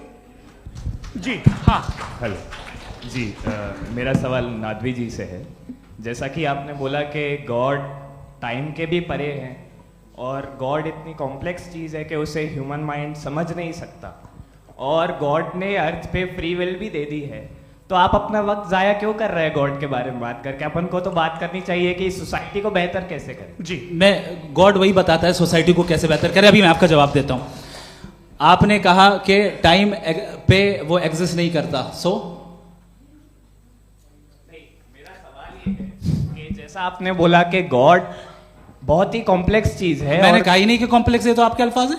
कॉम्प्लेक्स का लफ्ज गॉड के लिए सुइटेबल नहीं है। क्यों? क्योंकि कॉम्प्लेक्स वो चीजें होती हैं जो ऑब्जेक्ट हो। God is not an object जिसको आप इंस्ट्रूमेंट के जरिए लेबोरेटरी में जाके टेस्ट करें, oh it's very complex. No, वो कोई कार का इंजन नहीं है। मेरा वो फिलोसॉफिकली नेसेसरी बीइंग ऐसी बीइंग है जो सिंपल बीइंग है। हाँ, आप उसको मुकम्मल तौर पे उसकी तमाम हिकमतों को जान ले और हर चीज को जान ले, ये पॉसिबल नहीं है, क्योंकि वो ऑल वाइज है, आप ऑल वाइज नहीं है, और वो खुदा है, वो आपको सारी चीजें बता दे, ये जरूरी नहीं। मेरा सवाल ये नहीं था, मेरा सवाल ये था कि जब गॉड इतना परे है इस दुनिया से कि उसने अर्थ पे फ्री विल भी दी है, हम सब ह्यूमंस की फ्री विल है, और जो सोसाइटी में हो रहा है वो अपन लोग डिसाइड करेंगे, तो अपन लोग डिसाइड नहीं करेंगे ना, अपन लोग डिसाइड नहीं करेंगे। गॉड जो है, गॉड ने वो उसकी जात, उसकी एग्जिस्टेंस टाइम एंड स्पेस से परे है, लेकिन वो हमारा टेस्ट ले रहा है और उसी गॉड ने हमें बताया कि तुम्हें क्या करना है क्या नहीं करना है, तो जाहिर है उस गॉड की बात सुनेंगे ना हम। जी, वो पीछे एक चश्मा लगाए जो मैम खड़ी हैं, उनको दीजिए। हाँ, आप जी जी बिल्कुल आएंगे। देखिए मैं कोशिश कर रहा हूँ सब तरफ जाने की। हाँ, उनको दीजिए माइक। जी, हेलो सर, मैं ओमनी प्रेजेंट नहीं हूँ, टाइम पाबंद हूँ और जहां तक कोशिश कर सकता हूँ करूंगा। जी, अपना नाम बताइए। मेरा नाम उर्सुला है, मैं दिल्ली यूनिवर्सिटी की एक स्टूडेंट हूँ और मैं स्टूडेंट फेडरेशन ऑफ इंडिया से हूँ। मेरा सवाल मुफ्ती जी से है कि इस हॉल के इस कमरे में बैठ के हम लोग रेप की मोरालिटी के बारे में फिलोसफिकली बात तो कर सकते हैं, बट असलियत ये है कि रोजमर्रा की जिंदगी में औरतें रेप के थ्रू गुजरती हैं, और हम लोग सिर्फ नंबर्स पे इस तरह नहीं देख सकते, क्योंकि कितनी औरतें हैं इन कंट्रीज में जहां पे आप बता रहे हैं कि केसेस कम हैं, जिनका एक्सेस है कि वो जाके केस फाइल कर सकें। कितनी औरतें हैं जो जिनको काम करने की आज़ादी है उन कंट्रीज में। यूरोप में ये आज़ादी आ गई, यूरोप में ये रूल्स आ गए, तो हम आज उसके बारे में बात कर पा रहे हैं। जी, जवाब। आपने ये कहा कि कमरे में बंद होकर हम लोग इस पर फिलोसफिकली बात कर सकते हैं, लेकिन हकीकत में क्या हो रहा है, वो ग्राउंड लेवल पे क्या हो रहा है, जो बहुत गलत हो रहा है, और वो सफ़र कर रही हैं। आई अग्री, बहुत गलत हो रहा है, और जो गलत हो रहा है उसको हमें रोकना है। और क्यों रोकना है, वो गलत क्यों है, हमारे पास इसका ऑब्जेक्टिव फाउंडेशन है, इनके पास उसका ऑब्जेक्टिव फाउंडेशन नहीं है। मैं ये कहना चाह रहा हूं कि जहां पे भी जुल्म हो रहा है, जहां पे भी औरत पे जुल्म हो रहा है, या उसकी इज्जत लूटी जा रही है, या उसे तकलीफ पहुंचाई जा रही है, और सिर्फ औरत नहीं, किसी इंसान के ऊपर भी जुल्म हो रहा है, तो उसके खिलाफ खड़ा होना, ये मॉरलिटी हमारे पास गॉड के पास से आई है। वरना जावेद साहब तो कह रहे हैं कि जो है मेजॉरिटी डिसाइड करेगी, तो मेजॉरिटी तो कभी भी बदल सकती है। क्या आप हाँ। ये थोड़ी सी आपको गलतफहमी है। मैं अगर मेरे जुमले से ये मदना निकला या मैंने कहा, तो ये जुमला मैं वापस लेता हूँ, ये मेरा मतलब ही नहीं था कि मेजॉरिटी डिसाइड करेगी। मेजॉरिटी डिसाइड करे तो दुनिया में बड़ी, वैसे आपने कहा था ये जुमला। अच्छा, हो सकता है, मैं मान रहा हूँ, बाद में रिकैप कर लेंगे। अरे एक सेकंड, मैं अपनी एक्सप्लेनेशन दे रहा हूँ। मुनासिब बात यह है कि हम सब के सब दिल में जानते हैं कि क्या अच्छा है क्या बुरा है, हमें पता है अच्छी तरह से। जो लोग बुरे काम करते हैं उन्हें भी मालूम अच्छा क्या है। यही तो सवाल था हजरत कि फिर ये मोरालिटी आई कहाँ से? Cross examination. हाँ जी, हाँ, मोरालिटी साथ रहने की डिजायर से आई, यानी साथ रहकर जो कुछ कह दे, जो कुछ कर दे, वो हो जाएगा। नहीं नहीं, तो आप कायदे से रह ही कर सकते हैं जब तक लोगों में मोरालिटी हो, वरना क्यास हो जाएगा। ये आपको कैसे पता? जी, हमने देखा ना, जहाँ मोरालिटी का क्यास हो गया, हम देखते हैं। कहाँ पे देखते भाई? तो दुनिया में आप जो कह रहे हैं, आप कहीं पे अगर गलत हो रहा है तो उसको आप गलत देखिए। आप एपिस्टेमोलॉजी की बात कर रहे हैं, मैं ऑन्टोलॉजी की बात कर रहा हूं। मैं इस बहस के बाद आप दोनों लोगों को चाय पे होस्ट करूंगा, वहां पे क्रॉस एग्जामिनेशन कर लीजिएगा। अभी ऑडियंस का हक मार रहे हैं आप लोग भाई, सर जस्ट लोग हैं आप लोग। और ये भाई ये उधर आएंगे, जी सर आएंगे। अच्छा सर, मेरा नाम लईकुर रहमान है और मैं अलीगढ़ मुस्लिम यूनिवर्सिटी का स्टूडेंट हूँ, और जहाँ तक मुझे पता है कि sir you are also product of Aligarh Muslim University. मैं भी उसी चमन का बुलबुल। हाँ सर, तो बहुत खुशी हुई मुझे जान करके कि मैं आपसे मिलूंगा। सवाल सर, मेरा सवाल यह है, सर सैयद अलैहिर्रहमा का नज़रिया यह था कि खुदा के वजूद को अक़ल के दायरे में रह कर के तलाश करना, न कि पूरी तौर से उसका इनकार कर देना। Sir, how will you define it? नहीं, तो ये तो आप इन्हें बताइए। ये सवाल आपसे खुदा का वजूद साबित कर रहे हैं, तो सर आपने इनकार कर रखा है, इस वजह से मेरा क्वेश्चन। उन्होंने यही एक सेकंड, सर सैयद ने यही कहा ना कि अकल से आप खुदा के वजूद को साबित नहीं कर सकते, यही कहा ना भाई। वो उन्होंने कहा कर सकते हैं और वो कर दिया गया आज। वो फोन तलाश करना या साबित करना अकल से नहीं हो सकता। अरे सवाल तो सुन लीजिए जी। अकल से नहीं हो सकता है, यही कहा ना आपने। अकल से हो सकता है। अरे वो यही कह रहे हैं भाई, आप बता रहे हो सकता है, वो तो कुछ और। आप अगर सर देखो नौजवान फोन ले लो, वो इतनी कमाल की यूनिवर्सिटी है। अरे भाई दे दो जरा, एक मिनट दे दो भाई, मेरी बात सुनो, माइक पे बोलो ताकि जो लाखों लोग देख रहे हैं। माइक दे दो ना। अरे देंगे ना माइक, तुम ठहरो तो। हाँ सर, मेरा सवाल ये था कि सर सैयद अलैहि रहमा का एक नज़रिया था अपना कि खुदा का जो वजूद है उसको अकल के दायरे में रह करके तलाश करना है, न कि पूरे तौर से इनकार कर देना है। ये उनका कॉन्सेप्ट था। लेकिन मेरा सवाल ये है कि आप इसको कैसे डिफाइन करते हैं, एक्सप्लेन कैसे करेंगे, मैं आपसे जानना चाहता हूँ, क्योंकि you are the product of Aligarh Muslim University. मुझे अकल के दायरे में रख के मैंने बहुत तलाश की, मुझे मिला नहीं। हाँ ये इधर वो चश्मा लगाए जो, हाँ उनको दे दीजिए। जी जी फटाफट पूछिए, बस 5 मिनट है, 5 मिनट में खत्म हो रहा है। हाँ अस्सलाम वालेकुम मुफ्ती साहब, एंड मेरा सवाल जावेद अख्तर साहब से। क्या नाम है आपका? अरे भैया सब मुझे पूछ रहे हो। फैज पूछिए फैज साहब। तो मेरा सवाल ये है कि अभी जो एथियस्ट है वो problem of evil argument use कर रहे हैं अगेंस्ट मुस्लिम्स, राइट? कि इस दुनिया में इतना सारा इविल है और अगेंस्ट मुस्लिम तो यहाँ अगेंस्ट थियस्ट। हाँ थोड़ा सा करेक्ट कर लीजिए भाई, पूरी मशक्कत ही इसी बात की थी कि किसी एक मजहब पे बात न टिके। जी, तो बेसिकली ये आर्ग्यूमेंट ऐसा है कि इस दुनिया में इतना ज़्यादा ईवल एग्जिस्ट करता है और अगर एक ऑल गुड गॉड है तो वो रोकता क्यों नहीं है?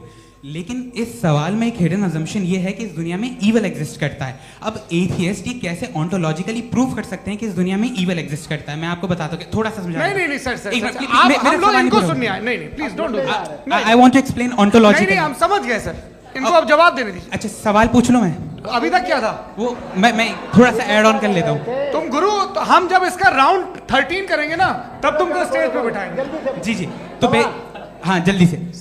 तो देखिए एथियज्म के हिसाब से सब कुछ रैंडमली बन गया है, सब कुछ एटम्स और मॉलिक्यूल्स है। एक पत्थर में और मुझ में सिर्फ इतना फर्क है कि हम लोग एटम्स और मॉलिक्यूल्स का अलग अलग रीअरेंजमेंट है। अब एक पत्थर को कोई इंसान तलवार से 2 टुकड़ों में काट दे या मुझे, according to atheism it is same, there is no evil and good according to atheism.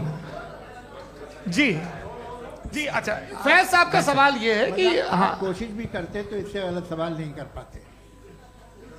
एक लाइफ फॉर्म है और लाइफ फॉर्म में फीलिंग्स हैं, मतलब लाइफ फॉर्म सुनता है, देखता है, टेस्ट कर सकता है, फील कर सकता है, तो उसकी ये जो क्वालिटी इस बबल में आ गई है वो जानवर में भी है, इंसान में भी है।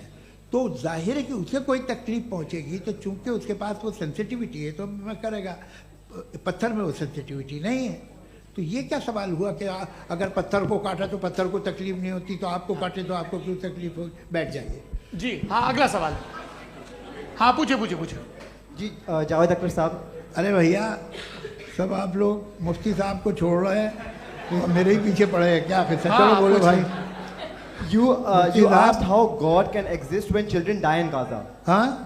You asked how God can exist when children die in Gaza, and you also mentioned the rise of atheism in Europe. But the same events also are leading many atheists and non-believers to turn towards faith. How do you interpret this contradiction, where suffering pushes some away from God, yet brings others closer to belief? आपको एक बात बताऊं, दुनिया perfect तो कहीं भी नहीं है, हर जगह कुछ खामियां हैं। बेटा एक मिनट, आप ही को कहेंगे, देखो वो तो कुछ खामियां, कमज़ोरियां, खराबियां सब जगह है। लेकिन अगर देखोगे ईमानदारी से कि दुनिया सबसे ज़्यादा महज़ब कहाँ है, एक आम शहरी को कहाँ हुकूक हासिल हैं, वो बोल सकता है, अपनी मर्ज़ी से काम कर सकता है, अपनी मर्ज़ी से राय दे सकता है, हुकूमत के ख़िलाफ़ बोल सकता है, बरसरे इक़्तिदार लोगों के बारे में बोल सकता है, सरमायादारों के ख़िलाफ़ बोल सकता है। तो आपको ये स्कैंडिनेवियन कंट्रीज़ में मिलेगा, वेस्टर्न यूरोप में मिलेगा। मैं नहीं कह रहा वो परफेक्ट है, बिल्कुल नहीं, वहाँ बहुत ख़राबियाँ भी हैं, परफेक्ट तो कोई। लेकिन जिन जिन मुल्कों में, लैटिन अमेरिका देखो, गल्फ़ देखो, वहाँ पर आपको ये ज़रूर है कि रेप नहीं होते होंगे। रेप की ज़रूरत क्या है भाई? उसको तो ख़रीद लो, घर में रखो, सड़क पर रेप करने की क्या ज़रूरत है? मगर सुनिए, मगर हकीकत ये है कि वहाँ शख्सी आज़ादी राय देने की, बोलने की नहीं है। जी ये एक आखिरी सवाल मुफ्ती साहब से। हाँ मैम, इनको माइक दीजिए। शुक्रिया। मेरा नाम मनीषा है, मैं हरियाणा से आई हूँ। मैं मुफ्ती साहब से एक बात पूछना चाहती हूँ। आप बार बार जावेद साहब को कॉन्ट्राडिक्ट तो कर रहे हैं कि आपने ये कहा, लेकिन आप भी अजम्पशंस के बेसिस पे बात कर रहे हैं। आपने खुदा के होने का कौन सा प्रूफ पेश किया है, खुदा की एग्जिस्टेंस का? अब इस सवाल को अलग रहने दीजिए, कौन एथीस्ट है कौन नहीं है। और दूसरी बात जो आपने एक छोटी सी कही थी कि ये फ्री विल का इस्तेमाल करता है इंसान अपनी, लेकिन उस फ्री विल का इस्तेमाल में मतलब खुदा ने ये दे दी सबको ये इजाजत कि वो कितना घिनौनापन और कितने ज्यादा खराब से खराब तरीके इस्तेमाल कर सकते हैं। जब आप सुनते जी, आप फ्री विल को मानती है ना, या अब कहती है कि फ्री विल नहीं है ना, मानती है ना? तो अब आपके पास इसका कोई एक्सप्लेनेशन नहीं है कि अगर एक इंसान उस फ्री विल का इस्तेमाल करके गलत काम कर रहा है और बच के अच्छी जिंदगी गुजार के निकल जा रहा है, उसका कोई रिकम्पेंस नहीं है। हमारे वर्ल्ड व्यू में जो इंसान गलत काम कर रहा है उसको भी रिकम्पेंस यानी उसका बुरा बदला मिलना है, और जो सही काम कर रहा है उसको सही बदला मिलना है। लिहाजा जो फ्री विल है वो इस तरीके से है कि एक लिमिटेड टाइम तक खुदा ने मोहलत दी है। ऐसा नहीं कि छूट दे दी, जो करना है करते रहो हमेशा। वक्त आएगा जब एग्जाम का टाइम खत्म होगा तब रिजल्ट आएगा, दौराने एग्जाम जबरदस्ती आपको नहीं बताया जाएगा। अरे भाई एक सेकंड, जी सवाल मुफ्ती साहब से मेरा, मुफ्ती साहब से जी, रुक जाइए, आपसे फोन, आप इसके बाद आपसे यही रहेंगे वो। बोलिए। मैं मुफ्ती साहब एक ही सवाल करता हूँ कि अगर जो हो रहा है फ्री विल से हो रहा है और एक दिन बरोज़ क़यामत इंसाफ होगा मैशर में वगैरह वगैरह, तो दुआ क्यों मांगते हैं लोग? दुआ मांगते हैं इसके मतलब है अभी भी उसने ये डिपार्टमेंट रखा है कि मैं रोजमर्रा की जिंदगी में बिल्कुल बिल्कुल ही कैन। तो तुम कैन हो, तुम मुझे नौकरी दिला देते हो, मेरे बेटे को ग्रीन कार्ड दिला देते हो, और 45,000 बच्चे मरते उन्हें रोकते नहीं हो। नहीं तो क्या आप ये कह रहे हैं कि इस दुनिया में जालिमों को कभी पकड़ ही नहीं होती है? अरे जो भी पकड़ होगी वो बच्चे रोते हैं। बिल्कुल, देखें मैंने अपने ओपनिंग स्टेटमेंट में यही कहा था कि जनाब जावेद साहब सिर्फ इमोशनल आर्गुमेंट देंगे। This is an emotional argument. ये छोटे मोटे इसके पीछे का रीजन मैंने बताया क्या है, इसके पीछे का विजडम क्या है मैंने बताया। मंच से आप लोगों को सज्जनों इसलिए कह रहा हूं ताकि थोड़ा सा आपके कॉन्शियंस पे जोर रहे कि आपको ऑर्डर बचा के रखना है। वक्त तय हुआ था, ये वक्त पूरा हुआ, आपने इतने धैर्यपूर्वक सुना, मैं आप सबका बहुत बहुत शुक्रगुजार हूं। यदि इन दोनों विद्वानों की इच्छा होगी तो कभी हम इस बातचीत का राउंड 2, राउंड 3, यही तो देखिए खूबी है इंसान की कि बहस मुबाहसे में वो पड़ा रहता है। आप लोगों ने बड़े धैर्य का परिचय दिया, बहुत बहुत शुक्रिया। इसी के साथ ये बातचीत यहाँ पे समाप्त होती है। आप लोग को मैं एक बात बता दूं, ये सारी बहस हो गई, अब मुफ्ती साहब और बड़े मुफ्ती साहब इन के साथ मैं खाना खाने वाला हूँ। अच्छा।